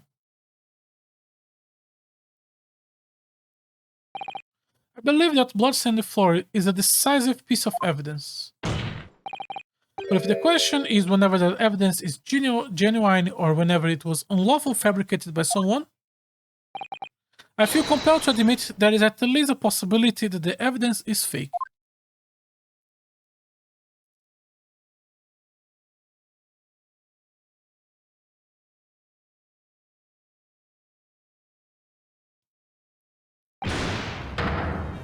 I will get you a not guilty verdict, my god, my dude. Calm down, I'm still on your side. This trial is over. Mr. McGilded, I have done everything I possibly can to cooperate with the court, but it is all over now. But your defendant, it is over, I tell you. Is he actually guilty? Memory recollection, what people think they saw, it is all nonsense. Facts are what counts, and the fact is that bloodstain is there now. Well, and over the course of this desperate trial, long and extremely drawn out as it have been, that good-for-nothing Ripper of the Billy has failed to present any decisive evidence. I'm scandalous, so I am, and thought better of Lord Van Zix. Well, my lord, I must concur with the defendant. The unaffirmed recollection of individuals cannot stand as evidence. At this moment in time, the particular bloodstain in question is very much in existence, and in an absence of any credible method by which to prove its alleged previous non-existence, I regret to say it would be improper for this trial to continue. Your lordship can't be serious. Lord Van Zix, what is your position? The prosecution, my lord, has no further witness or evidence to present. Oh, we are gonna come back to this. This is gonna be the 50th case, and he is innocent somehow. And this motherfucker is the killer. Were they doing like some shady deal in the carriage, and that's why it was a public carriage? He was there. Considerable amount of money. You were someone who he employed just to make this. You were never there in the first place. You were also fabricated, I believe. Very well. In that case, as I believe we have explored every possible avenue in this matter, I shall proceed to my adjudication. As a formality, I am of course obliged to confirm with the defense first. As things stand, it would seem that Mr. McGilded will be found not guilty. Yes, which would... I don't want this trial to be a one-day trial. Come on, game, you can make it extended shit. I want the truth, please. Is that really the right outcome? Is it really alright for the trial to come to an end now? Out as unexplained inconsistencies. Counsel for the defense, your closing statement. Yes, my lord. The defense believe... Oh! That's an option. That's a fucking option. He's innocent, but there is some bullshit. He is innocent, but there is some bullshit. Mr. McGee, legal representative? I cannot breathe the air stiffly. I am this man's defense lawyer. There is only one thing I can say in this situation. I believe the defense to be innocent of all allegations brought against him. But not this way.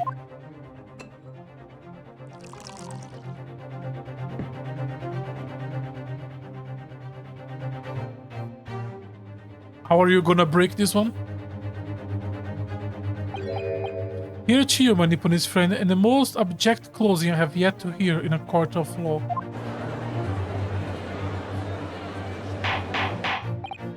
Order! Ha ha ha ha ha. Oh, it was a grand decision to appoint you as my lawyer, so it was a grand decision. You have saved me, you have saved one of London's most influential gentlemen, fella. You should be proud of yourself. Here, have this for your troubles. Oh, your job here is done, fella, and some fine work you have done, so you have. What do you mean? It is just as the right honorable gentleman so succinctly put it afore. The trial can go on and can't go on anymore. In your closing statement there was, how did I put it, nothing more than a formality.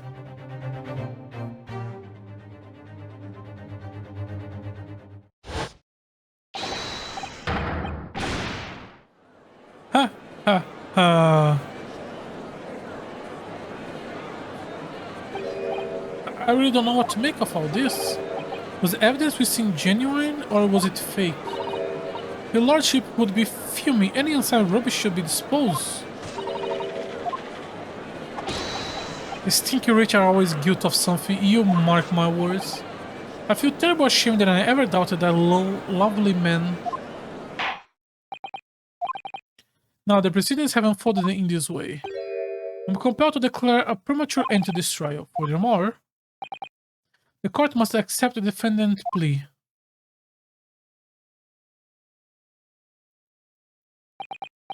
I thank you kindly, my lord. Hereby pronounce the verdict of this court. But we still haven't determined if the bloodstaining is genuine or not. We don't know if these witnesses are telling the truth or a pack of lies. We have no idea about the truth. Lord Van Zix, my lord, the case made by the prosecution was flawed, plain and simple.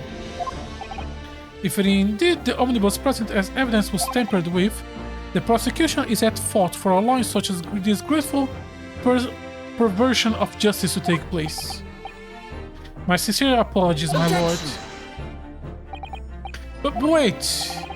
When we were evacuated from the courtroom, Lord Van Zix ordered the evidence to be secure. I'm afraid the prosecution cannot shun responsibility in this manner.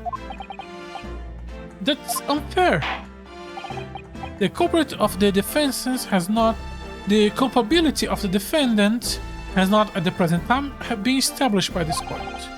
Consequently, the jury will not be required to proffer judgment. What? Well, Lord Van Zix, it's been a pleasure. And as for you, my dear fellow, I couldn't have asked for a better defense. Do you mean to tell this has all been a grand waste of time? It is the law of the land, my good man. If you like to pursue the matters further, you can always go ahead and try to change the law. Magnus McGilded. Good grief, you have more to say? Just one thing, a warning. This is far from over. Well, something to be looking forward to, them. I hereby pronounce the defendant, Mr. Magnus McGilded, not guilty. Confetti! Confetti! Confetti court! And fireworks! A firework court! Oh! We have proof beyond doubt the innocence of a fair and good man. Noble gentleman who is only trying to help London become the best city there could be. And we have saved him. With the courtroom in pandemonium for the second time that day, the judge delivered his verdict. My first ever trial in Great Britain came to an abrupt end. The third case in a row! The entire case is a single day. Or are we gonna flash back to the choice and have to go with not guilty? With guilty. No! I wonder if there could be double two ends to this. That certainly was a long trial. Yes, it was. Your first ever trial? No, the second one. Honestly, the investigation in the boat was longer. Your first ever trial on foreign soil and your first victory. It was a wonderful performance.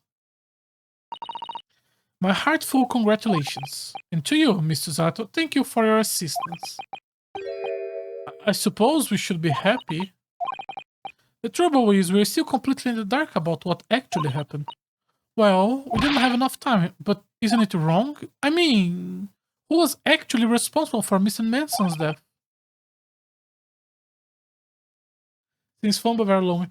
I haven't uploaded any of the episodes yet because I wasn't sure if I want to upload string VODs or as like edit, so each video would be one case. But I think I'm gonna just upload the string VODs so it makes more sense with my logic.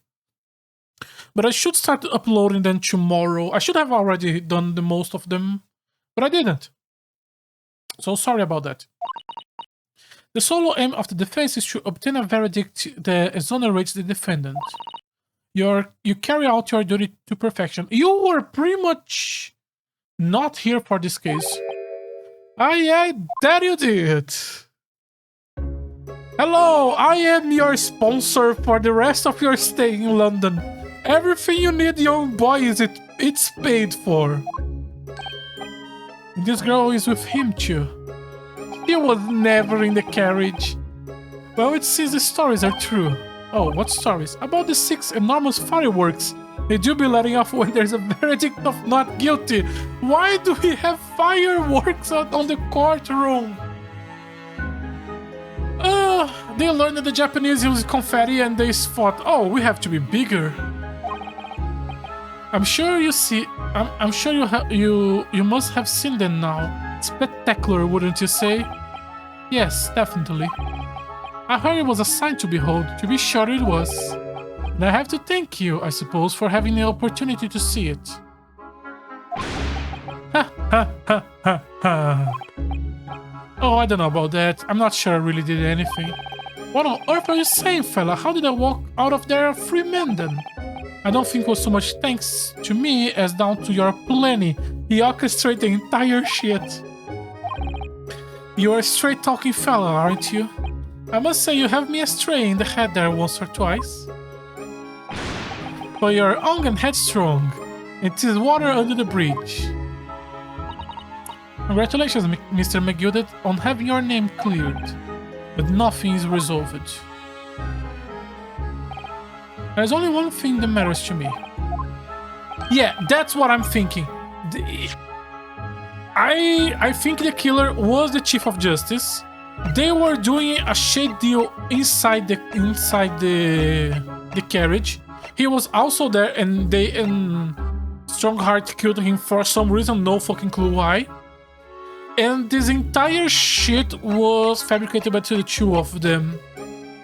The reason why they were able to tamper with the evidence is because he ordered the policeman to allow that to happen.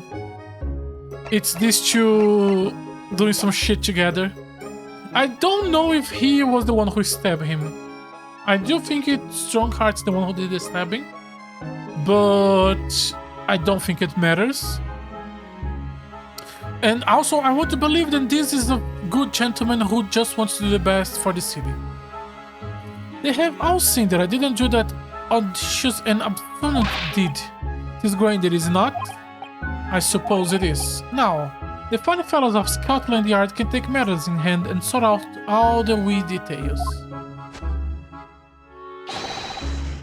They will see it for what it is. They will get to the truth. His heart is an art deco. He does nothing for others. Nah.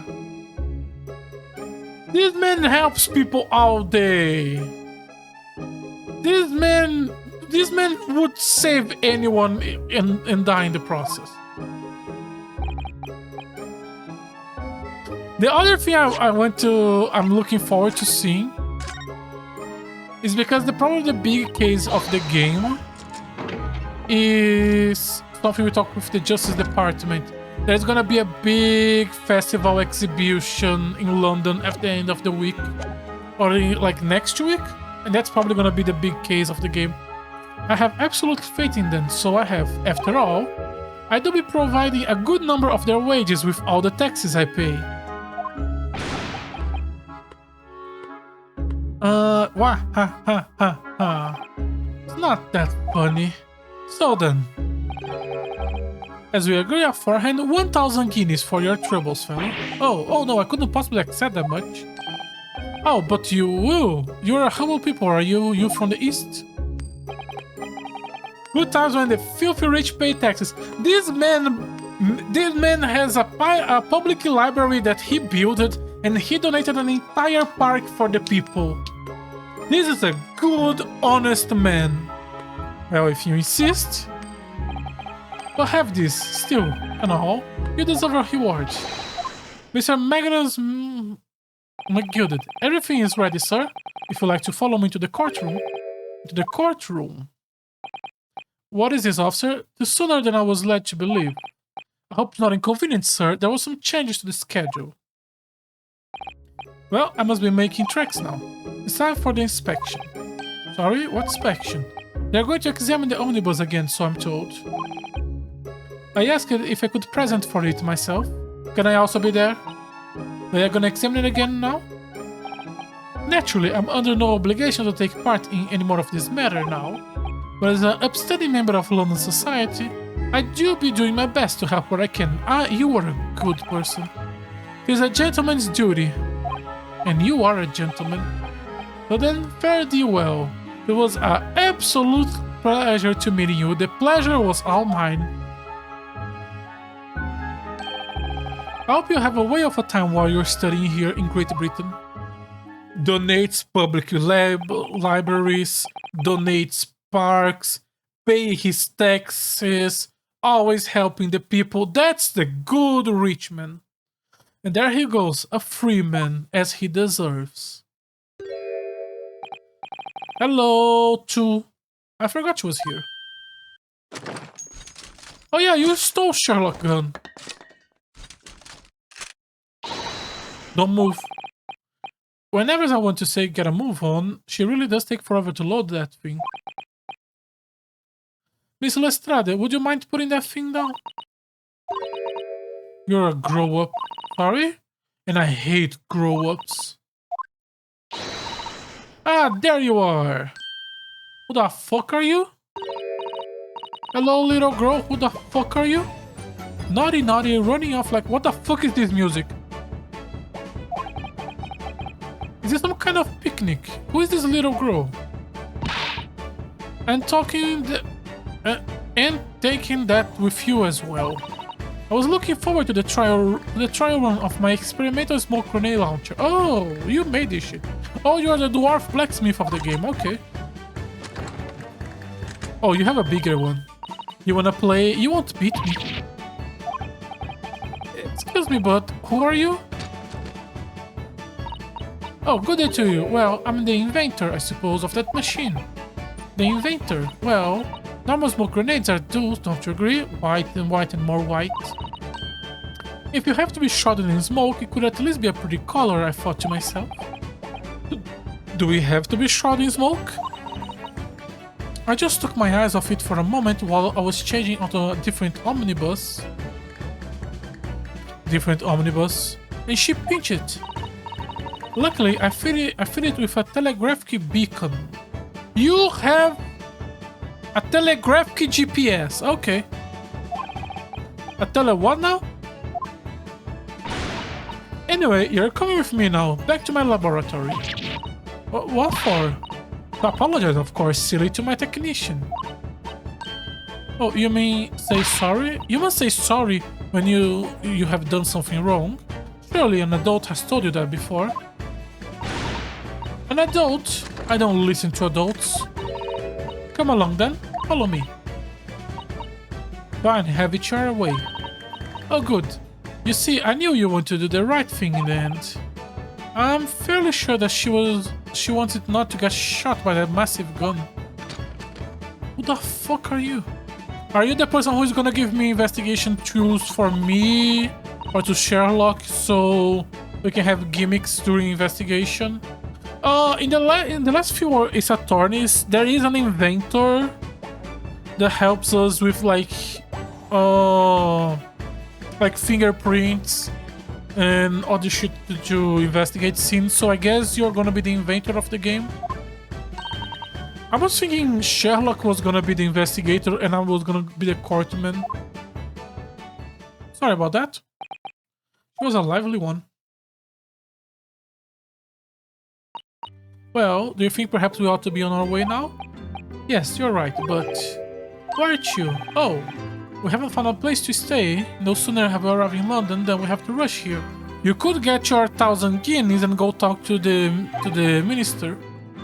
Our traveling cats are still with the bailiff. I was originally planning to spend today in search of logging, but at this late hour in the day, I'm afraid we may be out of luck. Don't worry, I have a plan. The worst come to worst, I heard of a lovely park where we could spend the night. Please tell me you're not thinking of McGilded Park. I know it may be a little chilly at this time of year, but your youthfulness will see us through. I'm not sure about that. I think a midwinter London night will freeze a young person solid, just as easily as an elderly one. Oh dear, that doesn't sound agreeable. Now I'm starting to regret turning Mr. McGilded down. Yes, you should. You need money to stay here. 1,000 guineas would have paid for a lovely warm room or mansion. And so, the trial to determine the worthiness of the structure was over by the end of the first day. Yeah, okay, that really connects everything. The reason why the Minister of Justice told us that it was a really easy case, so we didn't need to worry, was because he already knew about the whole orchestrated plan shit. Oh, I cannot believe the two of them are together in this shit. Oh, I'm enjoying this.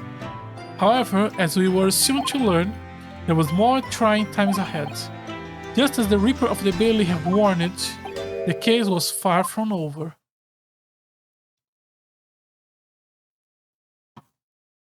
This was a good case. What's going on?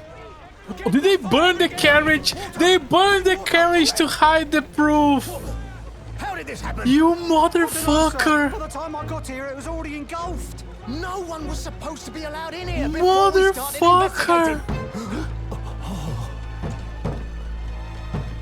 And there's a person inside? No. Oh, good God. There's someone in there.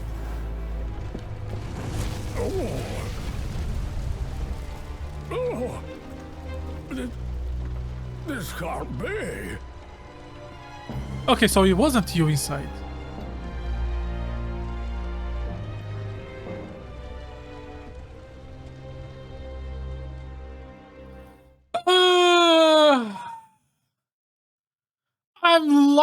I love this case. This case was great. I do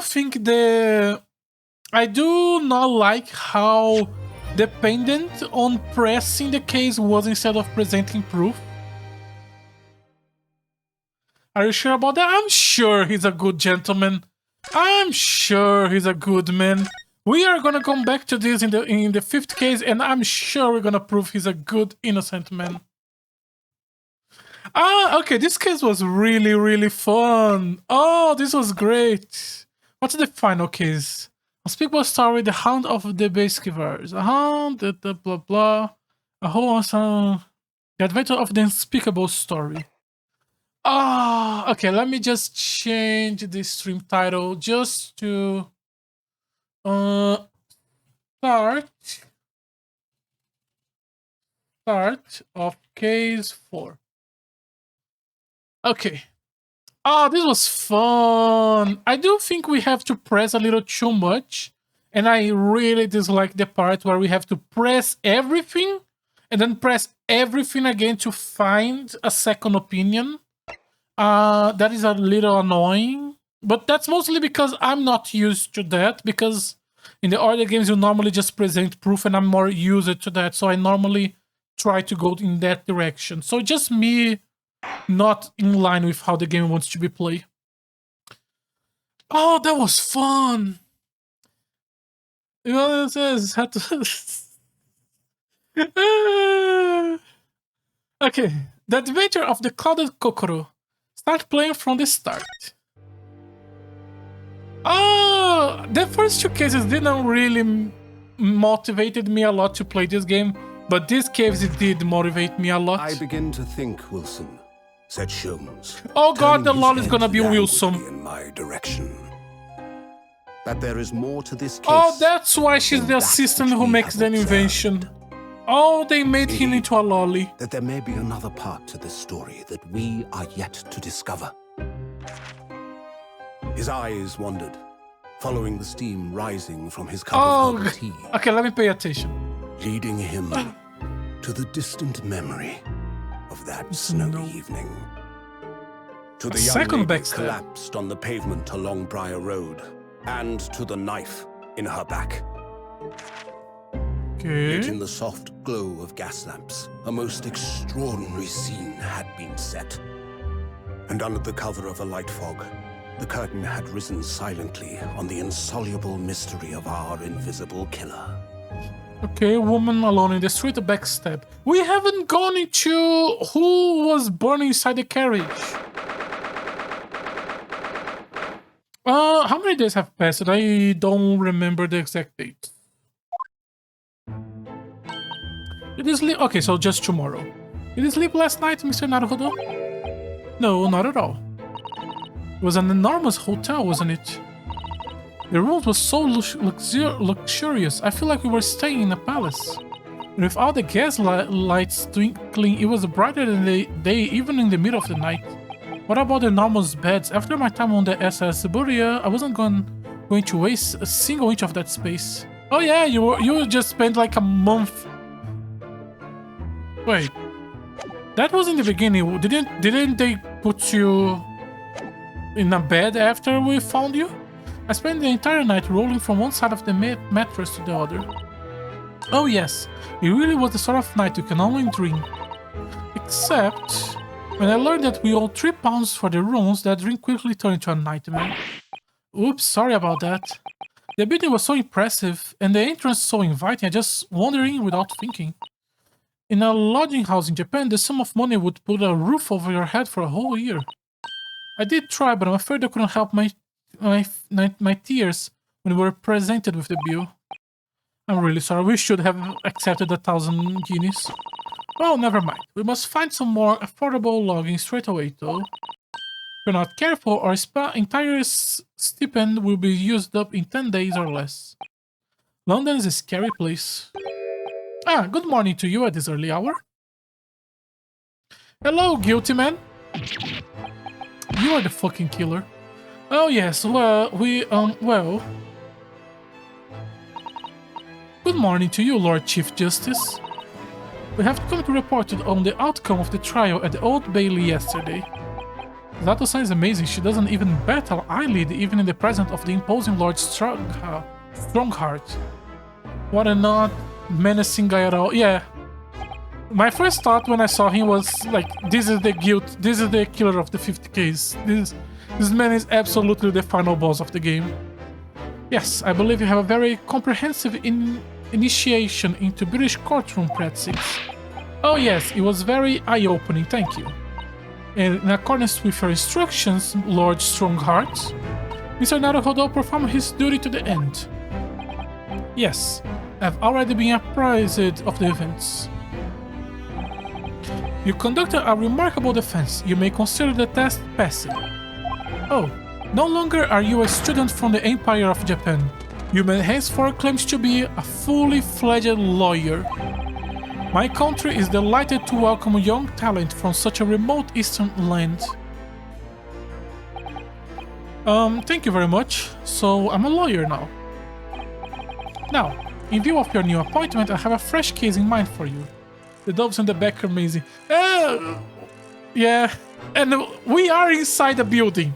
We are not outside. You have a fresh case for me. I'd like you to take it on at once.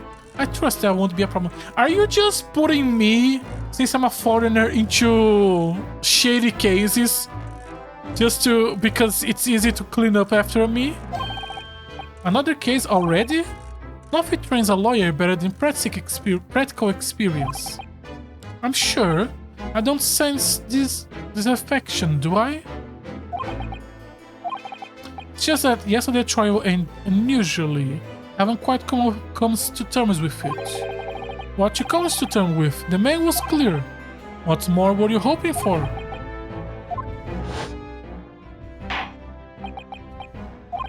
I'm just gonna skip over because we just saw this. It's good to help innocent people. I just kept wondering if Mr. McGilder really was innocent. Of course he was. Naruhodo. Just that I never managed to ascertain the truth. And then the trial ended. Well, you did not let it trouble you for a second. I am enjoying how this game is trying to do... Like, because this is not a mainline Ace Attorney, it's a spin-off, they are trying to do different things. The first case was way too long, the second case was a full investigation without a courtroom, and the third case was fake evidence, possible guilty man, and ended in the middle of the case. Like, they are trying to experiment, and I really enjoy that, and I hope they take some of this into the next mainline. We haven't had a mainline Ace Attorney in a while. Well, you need not to let it trouble you for a second longer. Sorry? What you... Oh god, Mr. McGilted was the one in the carriage? Motherfucker, you killed him to silence! He was innocent, you were the fucking guilty, and you killed him to silence him! You motherfucker! Magnus McGildet passed away immediately following the trial. All loose ends have been burned down. What? Mr. McGildet is dead? I have 19 minutes and 41 seconds until my next engagement. Time enough to talk. You motherfucker! It's insane how from last stream to today this game has done a 180 on me and how much I'm enjoying this now. I don't understand what happened. How can he be dead? After the trial concluded yesterday, there was a great commotion on the Old Bailey. As you presumably recall, an omnibus have been wheeled into the courtroom. Yes, of course, that was the scene of the crime which Mr. McGildet have been accused. Precisely. Well, while the bailiff attention was diverted by some other matters, the omnibus went into flames. No, how could such a thing have happened? That is being investigated as we speak by my people. The police have identified a corpse found inside the charred shell of the carriage as that of McGildet. That's awful. The man must have slipped inside while the bailiff's attention was elsewhere. The bailiff really needs to pay more attention. No, he's paying as much as he's being paid to. How could that have happened? I wonder myself. That is also being investigated as we speak, also by my people. Thinking back now, immediately after the trial, Mr. McGilda did mention going back into the courtroom to look at the omnibus. We don't need a flashback. I guess it's a second case, and a lot of people would finish a case and then take a break and then continue in the next day, so it makes sense to have the flashbacks. An inspection of the omnibus. Not to my knowledge, I don't believe Scotland Yard have any intention of reason. That was a lie! Why would he... No! McGilda wasn't lying. The bailiff who talked to him was lying. Oh, he genuinely thought there was gonna be a re-examination. But then who was Mr. McGilda talking to? Never mind that. They are just making an investigation. Don't worry about it. This matter is not longer any of your concern. Leave it to my people. The courtroom is ringing and it's all this. He is the court system. Poor Mr. McGilda. British court, we need to talk about your system. So, how did you find your first taste of So, how did you find your first taste of our country's Supreme Court? I really liked it. As far as the courtroom is concerned, the system of having multiple witnesses in the stand at the same time, as well as the jury, both I'm really enjoying as systems. Well, I don't know. I mean, it was... wow. The scales on the back was also really fun. Mr. Naruhodo means that the whole experience was steeped into the solemnity of the Great Britain long's history. Sure. It really is a world apart from our own judicial system in Japan, which is only a few short decades old. Yeah, you guys haven't discovered the fireball system. And you seem to have a way of falling to find the right ones. You always find the right words and I don't. The judicial system here is the most advanced in the world. Learn how you can. The tipples in intimidation. The most advanced in the world, is it? It was fortunate that your very first trial was a simple affair. Simple? That was simple? As I believe I mentioned yesterday morning, it was a trial you couldn't lose. I don't mean to be a contrary, Lord Strongheart, but the case was anything. Why are you bringing that to attention? It was simple because you have your hand on it, but you don't want us to know that.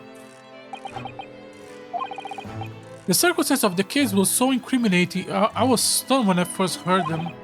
In fact, I'm still finding it hard to believe that we managed to get a favorable verdict. Heh, is something funny? No, my apologies.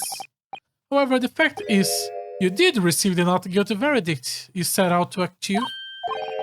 And that can only be attributed to the exceptional talent, wouldn't you agree? Well, I don't know about that. Well, never mind. You exceed my expectations, I fully admit. That much at least is an undeniable truth. Which is precisely why I have prepared a new case for you that I mentioned before. Who did you murder now? What's going on? What's he gonna say? What was he gonna say? Could you perhaps give us more details about the new case? Don't tell me it's a murder and trial starts in 10 minutes. Sorry? Don't worry, it's not so alarming or quite as urgent as your last assignment. You have 20 minutes this time. This case is completely different. Oh, I see. Did he just read my mind? That is to say, no one has died as yet. Lady stabbed in the middle of the street, okay. She's in the hospital? The trial will not be today. There is plenty of time to research the case thoroughly. 23 hours, 43 minutes and 19 seconds to be precise. We have one day. So the trial is tomorrow. Is everything alright? Yes, I'm just a little confused, that's all. Yesterday the trial was... Well, it left me wondering if I'm really cut out to being a lawyer. The most important trait that the game shoved into our throats in the first case was always to believe in your client. Always believe. The game had the balls to have the third trial be a case where you don't believe your client. I don't know if I could face standing in this courtroom again after Mr. McGill's trial. Oh yes, I nearly forgot. There is one similar with the yesterday case. Murder trial. Once again, there is currently no one to advocate for the defense. You really are doing some bullshit and you are using me because I'm a foreigner to clean up your shit. The situation remains unchanged. The trial will start tomorrow with the defendant unrepresented. If that happens, I need not remind you of the inevitable outcome. The most terrible end awaits the defendant. Yes, that's right. Here we go again.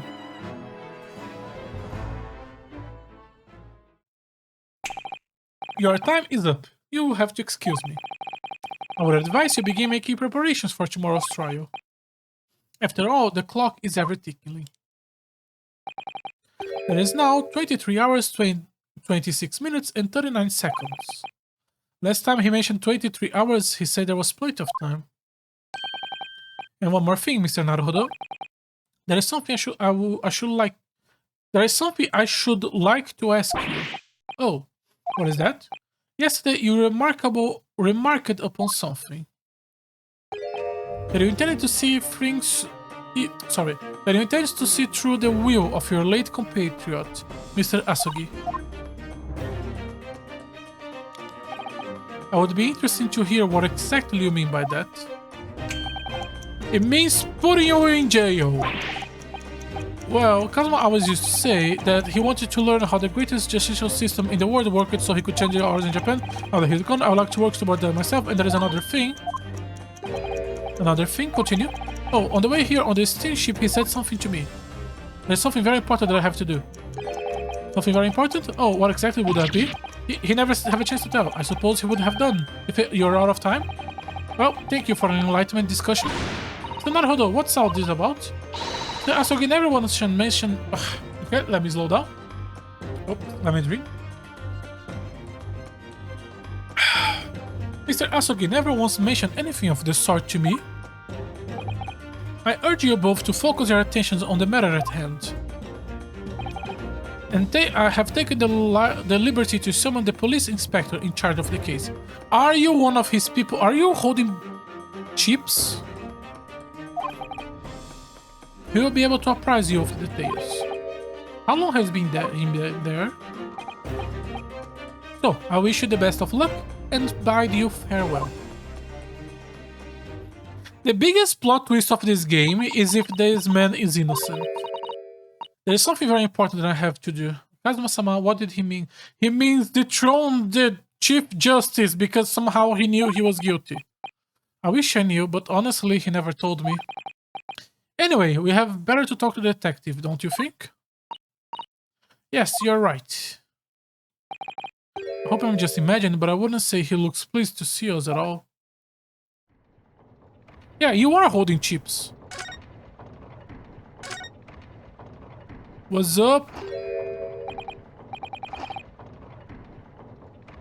Oh, God, I wanna eat this right now. Could we trouble you? What do you think? Lovely weather, isn't it? What's the weather got to do with anything? Fish and chips, not only chips. Oh, you think this is a fish? Yeah, that could be fish. I could go for some chips right now. It's a bit late. Yep, that's a fish. Listen to me, you young Japanese upstart. Some frippery about the weather doesn't get every English gent eating out of your hand, you know? The true British way. I'm assuming this is your notebook. Susato-san told me it was foolproof. Yep, that's fish. I'm a busy man, a very busy man. There is a crime scene to investigate and I'm here having to give the likes of you a talking to. Oh, I'm ever so sorry. Can you imagine what the other officers there will be saying? Haven't seen Gregson anywhere, have you? No, he's too busy with the big wings these days. And all because of some bumpkin who is here on Jot from a country I never even heard of. Hear that ripping sound? That's my reputation at the yard, going to tenters. There's no need to rip us apart as well. I don't believe we have been introduced. This is Mr. Yonosuke Naruhodo, a defense lawyer. It's a pleasure to make your acquaintance. I'm Mr. Naruhodo, judicial assistant. It's lovely weather we are having today, isn't it?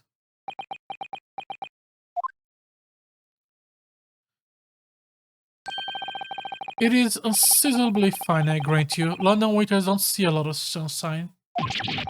Unbelievable! How did she pull that off? So, Lord Strongheart has asked me to fill you on the case. Name is Tobias Gregson, Inspector Gregson to you. I'm from Scotland Yard. Gregson, Inspector Gregson? The matter, Susato-san. Does the detective name mean something to her? Inspector, are you perhaps the Inspector Gregson?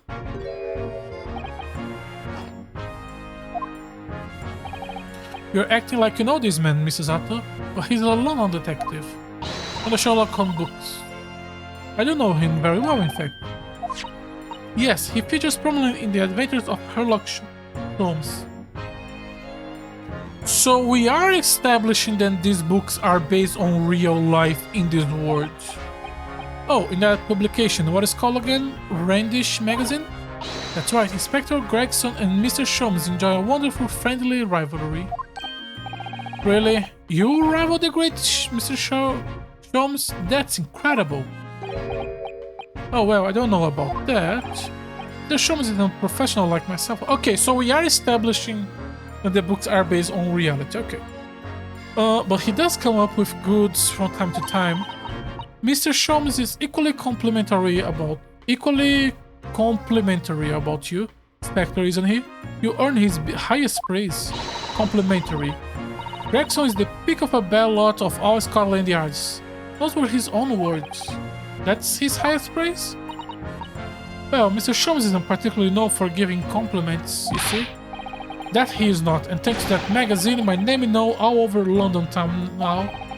That's great, isn't it? Well, I have to admit that to start with, I was a little, well, flattered by all the attention. Everyone wanted to shake my hand, and my reputation at the yard went through the roof. That's wonderful. Now, no, is it not? There is nothing more sinister than the man on the street. People are always looking at me now. They are whispering rumors about me under their breath, I'm sure. Rumors? Are you quite sure? He changed it since he started appearing in those stories. The fame gone into his head. Stuff like that. Gosh, do you really think people are saying such mean-spirited things about you? Like I say, they whisper. So I can't catch exactly what they're saying, but I know what folks are like.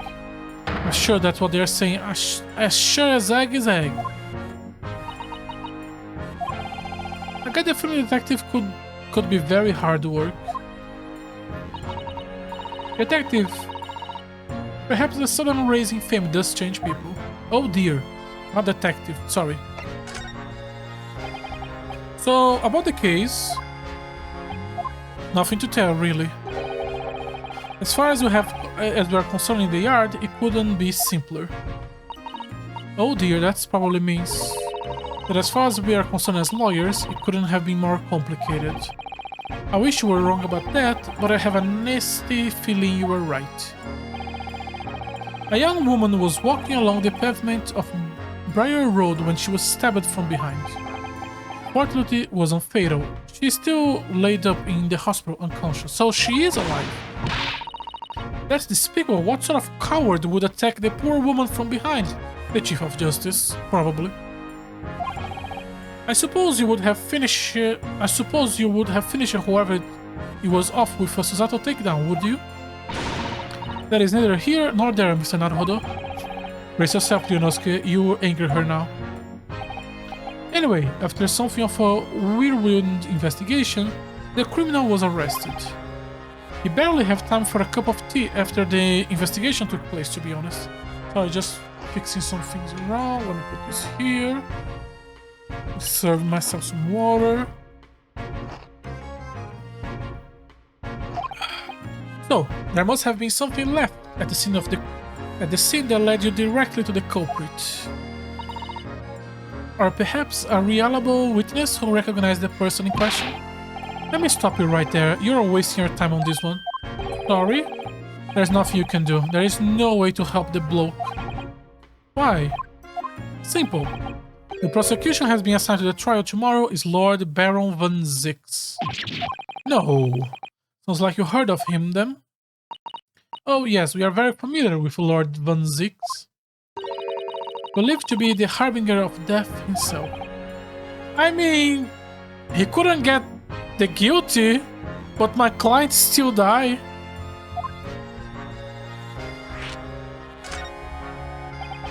Lord Baroque Van Zix, who we faced in the court only yesterday. Prosecution of this case. Mr. McKilder told us about him before the trial, didn't he? I could see him being the client of the final case fighting the Chief Justice. When Van Zix stands for the prosecution, they call the accused his sacrificial lambs.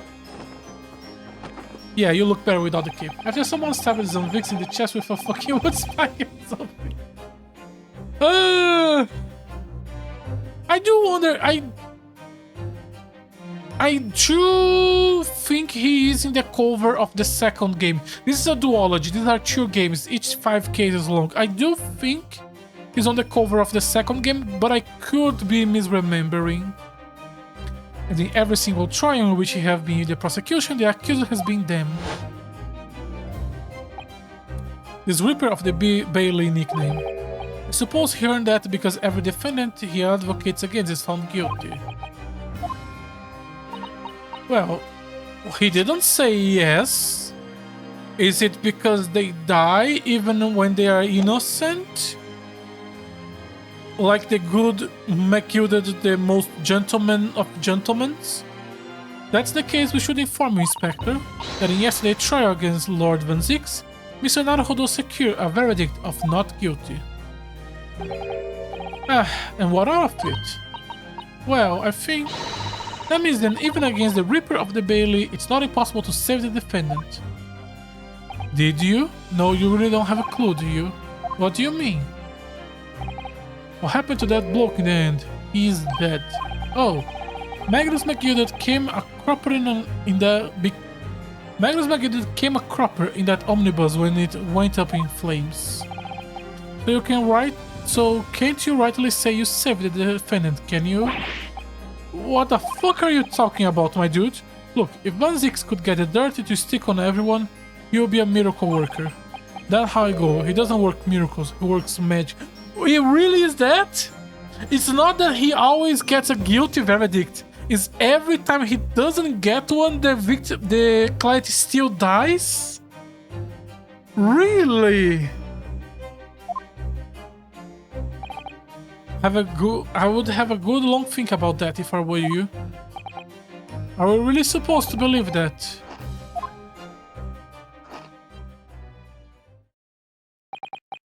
How much bullshit has the minister done with this in this courtroom? Right, well, I have filled you as requested. I'm very nearly out of chips. So I'll be heading back to the crime scene now. We're still carrying out a few investigations there. It was Briar Road, you said, didn't you? Where the incident took place? That's correct, man. And if you head over to the holding cells, you can meet the criminal himself. You branded him a criminal already? He's as good as. Shaking like a leaf in his cell he is. It will give you a chuckle if nothing else. He is inmate 53. Speak to the jailer and he'll show you the way. Inmate 53. Thank you.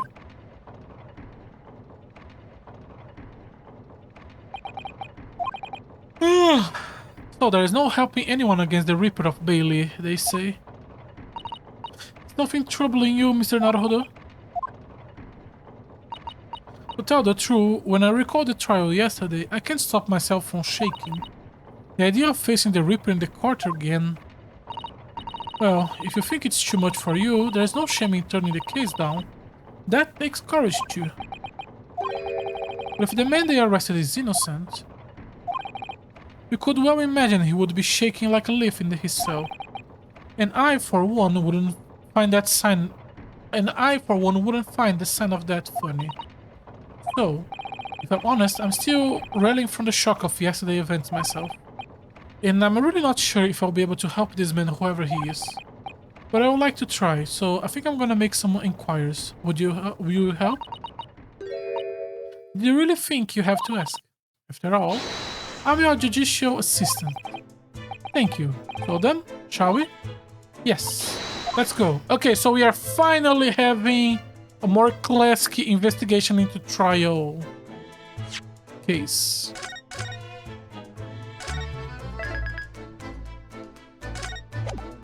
Okay.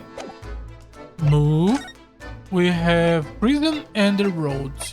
Let's follow what the game suggests. The prison cells are where the suspects are held while they await trial. Visiting is permitted at certain times. Oh, that is a prison. So these are British prison cells. Oh, they're ghastly. It feels like a dungeon. Yes, and having experienced it in Japan myself, I can assure you our wooden cells feel a lot cozier than these cold stone walls. Oh, don't, Mr. Naruhodo, you're making it worse. Apparently our client is in this cell, but it's so dark back then I can't make him out. Inmate 53, your legal representative, is here to see you. Stop idly in the back of the cell and show your face. Am I a cat, as yet with no name? Call me by a number. It's utterly unbelievable, unjustly unreasonable. I refuse to answer. Naruhodo, what do you think is going on here? I have no idea. Show some respect to the man. That's what he wants. But I wasn't just hurrying things, was I? That array of complaints was in Japanese? Oh! Oh, you look nice. Oh, it opens. What's up, bro? Quiet. They're all around hiding. I know they are. They're watching, listening. Even now, I can sense it. Right, so there you are. You have come to curse me, haven't you? Don't try to hide. You are a ghost. A ghost?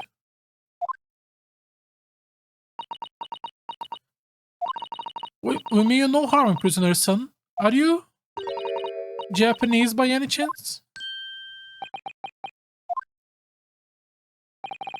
This is beyond my wildest dreams. Okay. Maybe this one is not guilty. Forgive me for that outburst, but... Sorry. Forgive me for that outburst before. I'm so sorry. Oh, it's fine. We were just a little surprised, that's all. Imagine, it's been 12 long months since I left my hometown, and here I am in a frightful fix in a foreign land. Your eyes! So hearing the sweet sentimental tones of a compatriot voice here in this damp, dark hellhole was a most momentous, moving moment. Who could have guessed that this new client Lord Strongheart signed to us would turn out to be a fellow Japanese? Ah, what compassion my fellow countrymen show to dispatch a first-class lawyer all the way from Japan to defend a mere foreign student. Noble, nurturing, never-fading Nippon. A first-class lawyer. Oh dear, I think there have been some sort of misunderstanding. I wonder, would you be so kind as to tell us what happened? Why you being detained as a suspect, for example? Yes, I can. I will. Shall not stay sullen and silent.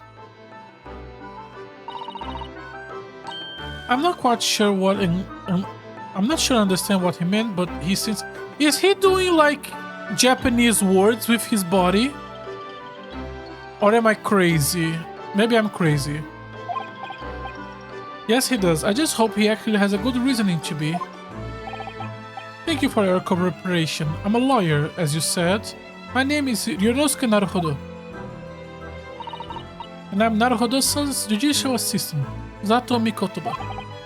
I'm a visiting student sent here by our government. Notorious named Natsume. Soseki Natsume. No, I think he's just posing. I think he's just has too much JoJo in his blood. Soseki Natsume. Natsume is... spring? I think Natsume is a season. Isn't Natsume the name of the company who develops Harvest Moon games? No, that's a different thing. Soseki Natsume. What an unusual name. Call me Soseki.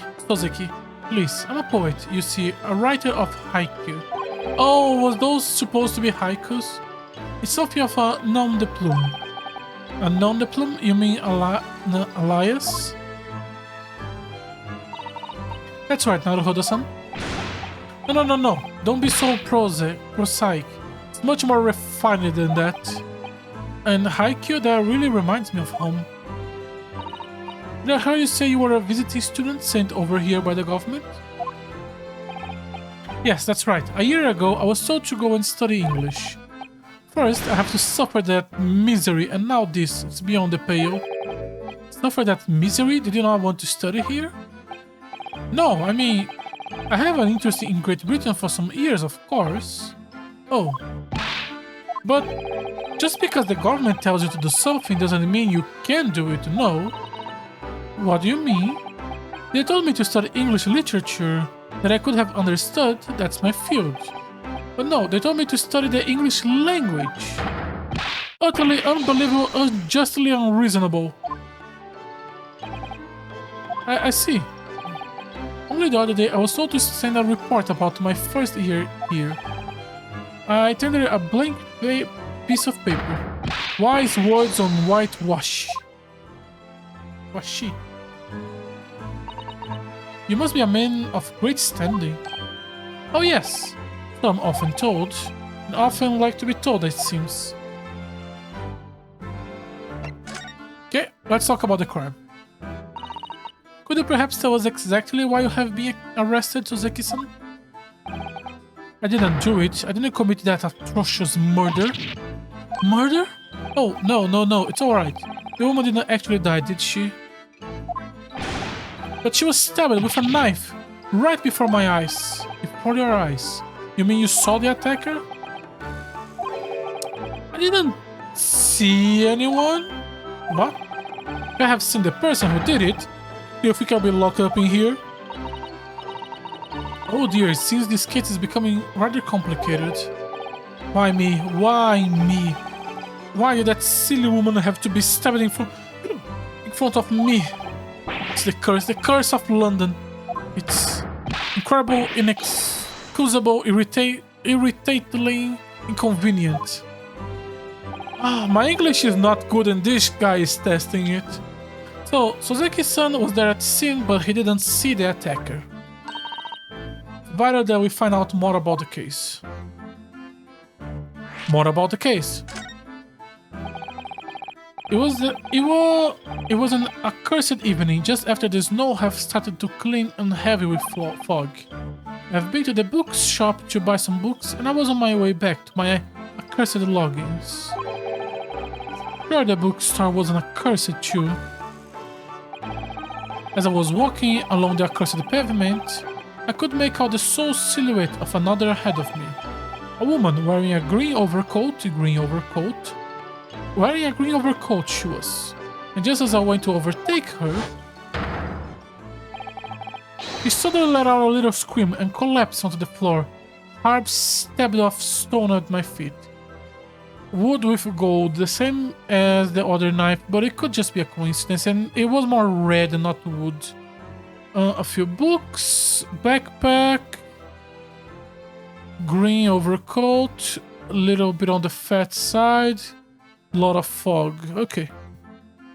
He suddenly let out a little scream and collapsed onto the cold, hard slab of the wood at my feet. How terrible. I called out the woman, but she didn't move. It was like ghostly grim graveyard. Ghosts? Slight exaggeration there, perhaps. I was terrified. I have to get away from there. So I ran as fast as my leg would carry me back to my accursed longings. That's no good. They will say it was shameful, I know, to run away like that. Tell me, Soseki-san, was the victim an acquaintance of yours? Don't be ridiculous. Do you think I know enough of this fair-haired English? And a young woman at that. I'm definitely shy, timid, unsure. I can talk to people. I see, a young woman, unknown to Soseki-san. And at the time it happened, who else did you see nearby? Did anyone else pass you? Regrettably, apart from myself and the woman, I didn't see a soul. No one? Oh, great. So the victim was unknown to you and there was nobody else on the streets at the time. That creates something of a conundrum, doesn't it? What conundrum?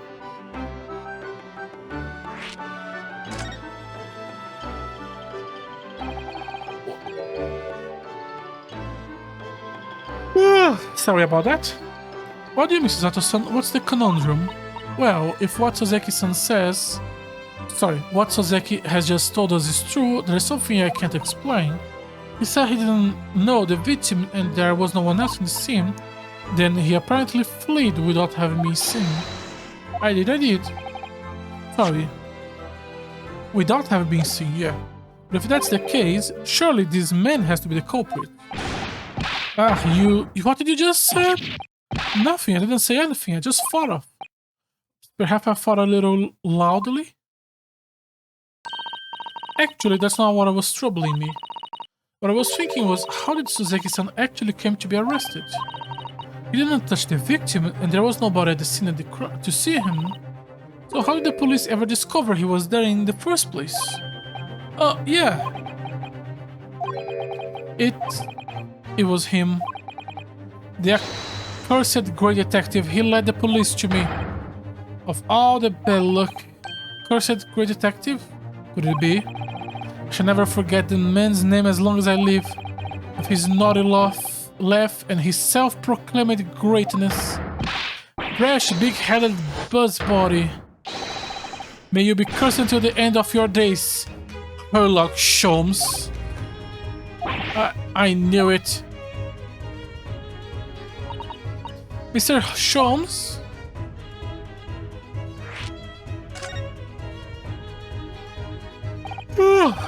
Well, I didn't expect to hear the name from this man's lips, that's for sure. It was the morning after the nightmare had unfolded on the pavement before me. I was gnawing on a sliver of hard cheese when some men suddenly burst in through the door.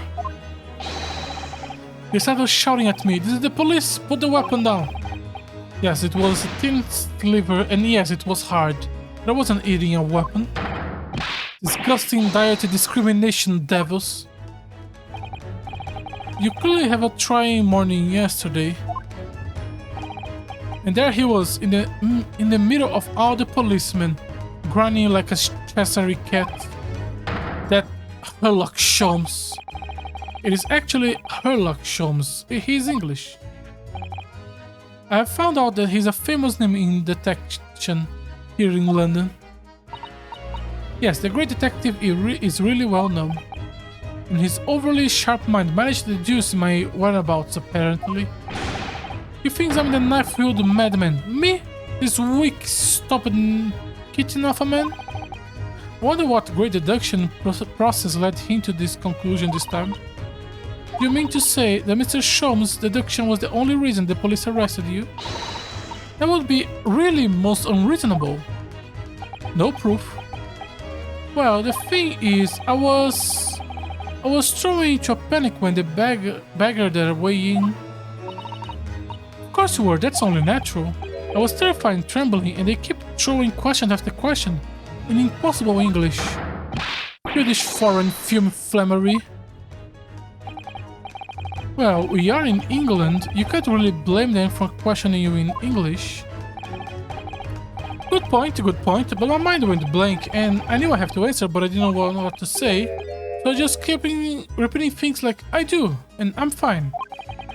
The next thing I knew, I was in Manacles. And before I knew it, I was thrown here. Oh dear, I'm afraid that's hardly surprising. I'm fine, he's not fine. Okay, so we don't actually have proof. We have a deduction that points to him, which was correct. He was at the scene of the crime. But we don't have actual proof yet. Is that Naruhodo Esquire?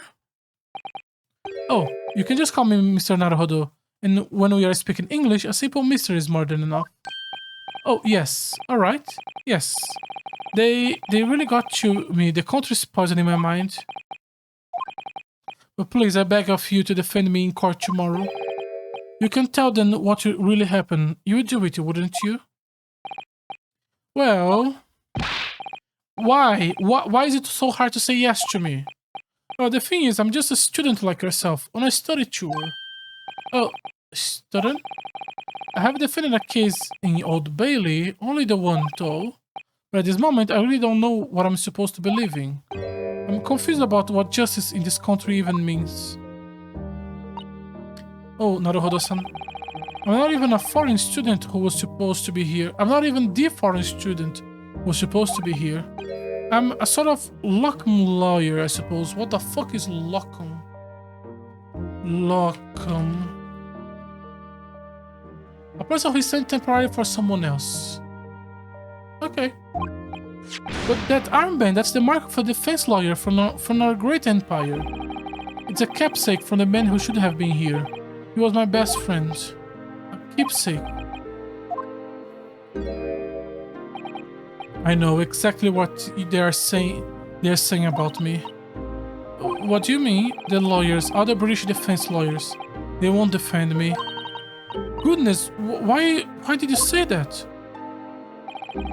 For the same reason as you noted before, when it happens, there was only the victim and myself around, and I ran away from the scene of the crime.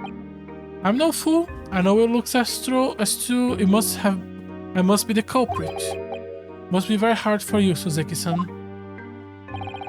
Anyways, I'm a student from overseas. I'm just a foreign nobody to them. Somebody not to be trusted. I heard them openly laughing about me before, in my earshot, without any compunction at all. Any trial for this man would be a waste of time, they said. And of course the foreign did it. They even have the gall to say the man doesn't understand half of what's being said anyway. That's awful. They are wrong. I have studied more English than half of the policemen out there on the streets. I have traveled halfway around the world to learn about this people's country and its great history. But no one here wants to listen to a man with a strange accent. They all hate me. So, at the very least, I would like to entrust my fate to someone who can listen to me in my native tongue. You could do it, couldn't you? When I look into your eyes, I can see it. I can see what you have been through. Suzeki-san, it's just that... Give me a little time, please. I will do what I can for the time being. What do you mean? We shall investigate the case as truly as possible. Truly... I never know how to say this word. Fucking hell, that's like the third, fourth time I'm checking. Thoroughly as possible. If we can find some clues, it will give us a much better chance, I'm sure. Yes, thank you. I'll be here all alone, waiting for you. Locum student, Mr. Naruhodo Esquire. We should be going then, Mr. Naruhodo-san. I have a case to prepare for. Let's check the crime. interesting. And probably have a really long conversation with Sherlock. Sorry, Herlock. This is where it happens. Briar Road. Ah, look, Mr. Nardo. Look at their regulation metal helmet. It's unmistakable. The men of Scotland Yard are here. They're investigating as we speak. That is their job, you know. Oh, Mr. Nardo. See one with my own eyes. They are often depicted in the adventures of Sherlock Holmes, but I never dreamed I'd ever come this close to a real Bobby helmet. What? The helmet? Of course, I have to try one day. Oh, I hope your heady dream comes true. What's up, Bren? Enjoy your fish? What's the Japanese delegation doing here? Oh, Inspector Gregson. He's ain't on the tourist trail, and I'm fairly sure you're well aware. Yes, of course. We are here to investigate. So you have been to the holding cells then? What did you make of the criminal? He's not a criminal as you put it, Inspector. He's a suspect. We'll see about that. You Japanese like to stick together, I suppose. Well, do what you will. It doesn't bother me. The bloke is in court tomorrow, whatever happens. And the verdict is a foregone conclusion. Stone cold air of rejection. Take heart, London at this time of year is full of stone cold air. That makes it worse somehow. Okay, I want to examine the crime scene, but you're probably gonna say no until I talk to you. There's some broken glass here, broken bike, Grand Street. This is where she was stabbed. Daily News. Okay, let's talk to him. Actually, let me see.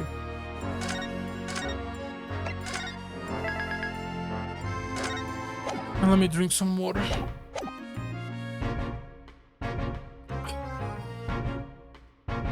Tell me about Scotland Yard, Inspector. Ever since I read it about in the adventures of Sherlock Holmes, I've been fascinated by the place.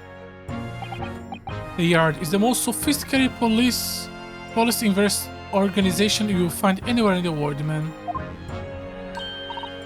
Oh, you know, I always dream of wearing a real Bobby helmet. It does make them look the part, seeing the policeman there with the helmet on. You certainly get the sense that this is a man who will take no nonsense in his duty of protecting the city. Oh yes, doesn't he look wonderful? Being a London Bobby is hard going, I can tell you. Really? First thing in the morning, you know what he does? He goes round and round all the laborers on his beat so they can get off to work. What? He wakes people up? Yep. Raps on their window with a long pole. Did it myself, going back a bit. I have no idea. The Bobby works for the people of the town. It's just another one of his duties. After that, he starts tirelessly patrolling the street all day long. He has to cover 20 miles a day, and that's the regulation distance. I can't really imagine how far that is, but it sounds like a long way. Let me see.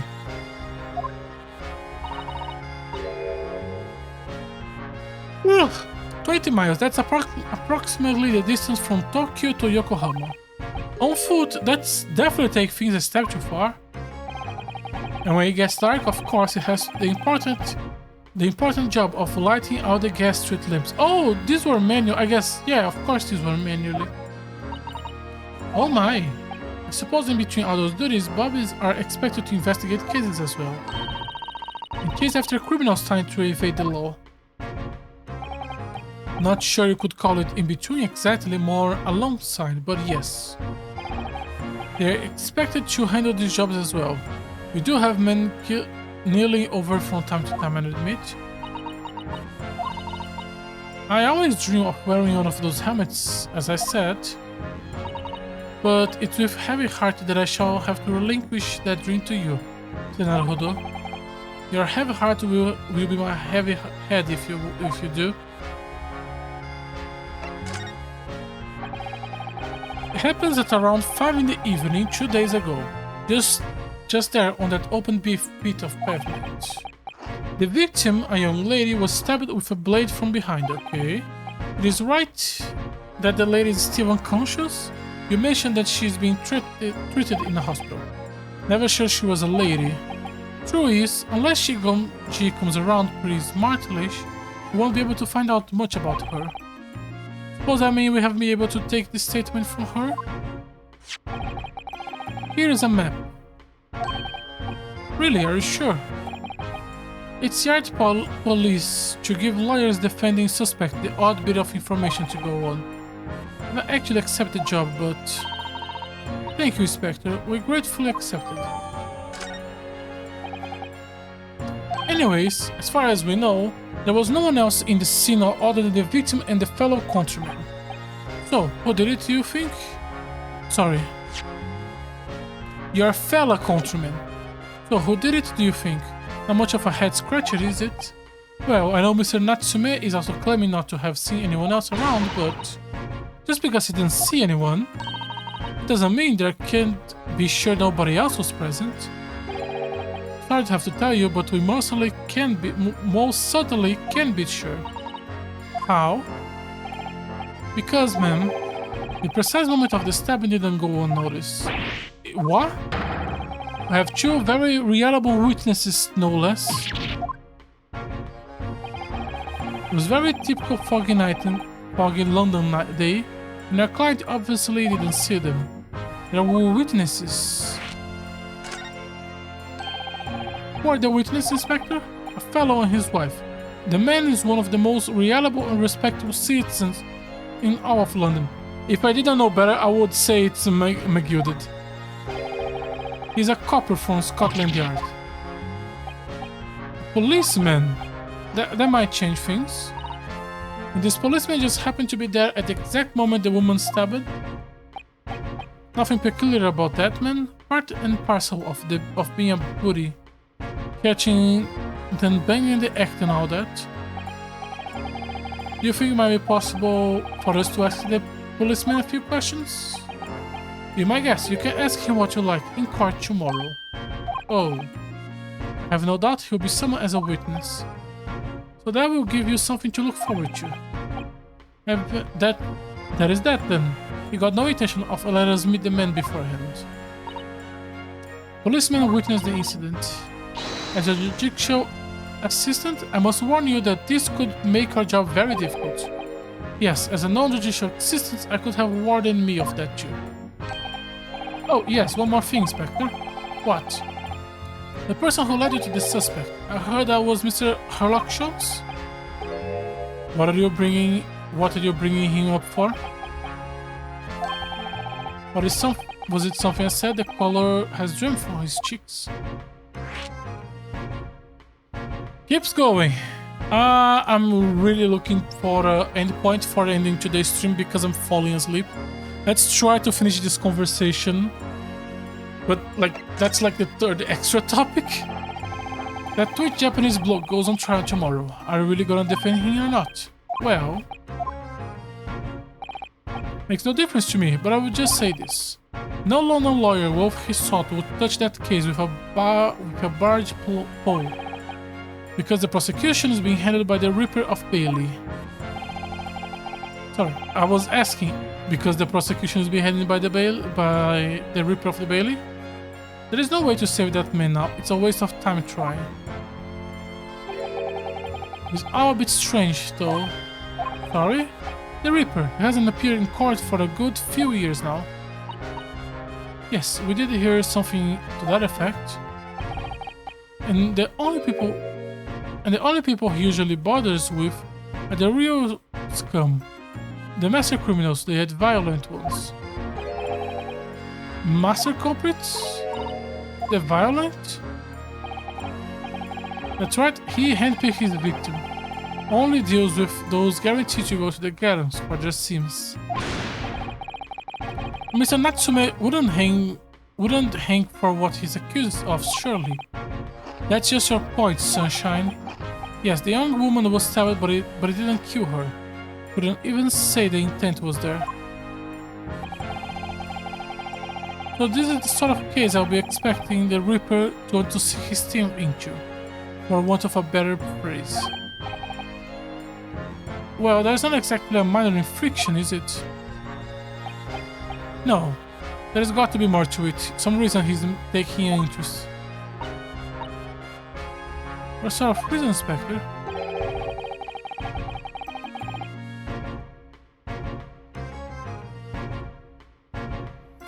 Sorry, I am falling asleep. You think I can tell what's going on inside the head of the Lord of Darkness? You have to ask him yourself at tomorrow's trial. Are we really gonna have to face the Reaper again? The Lord of Darkness, as he pulled it? I think I'm gonna stop here because I just fell asleep for a second there. And for me, that's just... You need to stop when that shit happens. I am enjoying myself a lot more now. Oh, third trial was great, and this is shaping up to be interesting. So, as always, thank you very much for watching today's stream. If you're interested in watching more of my content live, I try to stream on Twitch every day. If you're interested in watching some of my old content, I try to archive everything on my YouTube channel. Once again, thank you very much for watching, and hopefully you will join me tomorrow. Bye bye!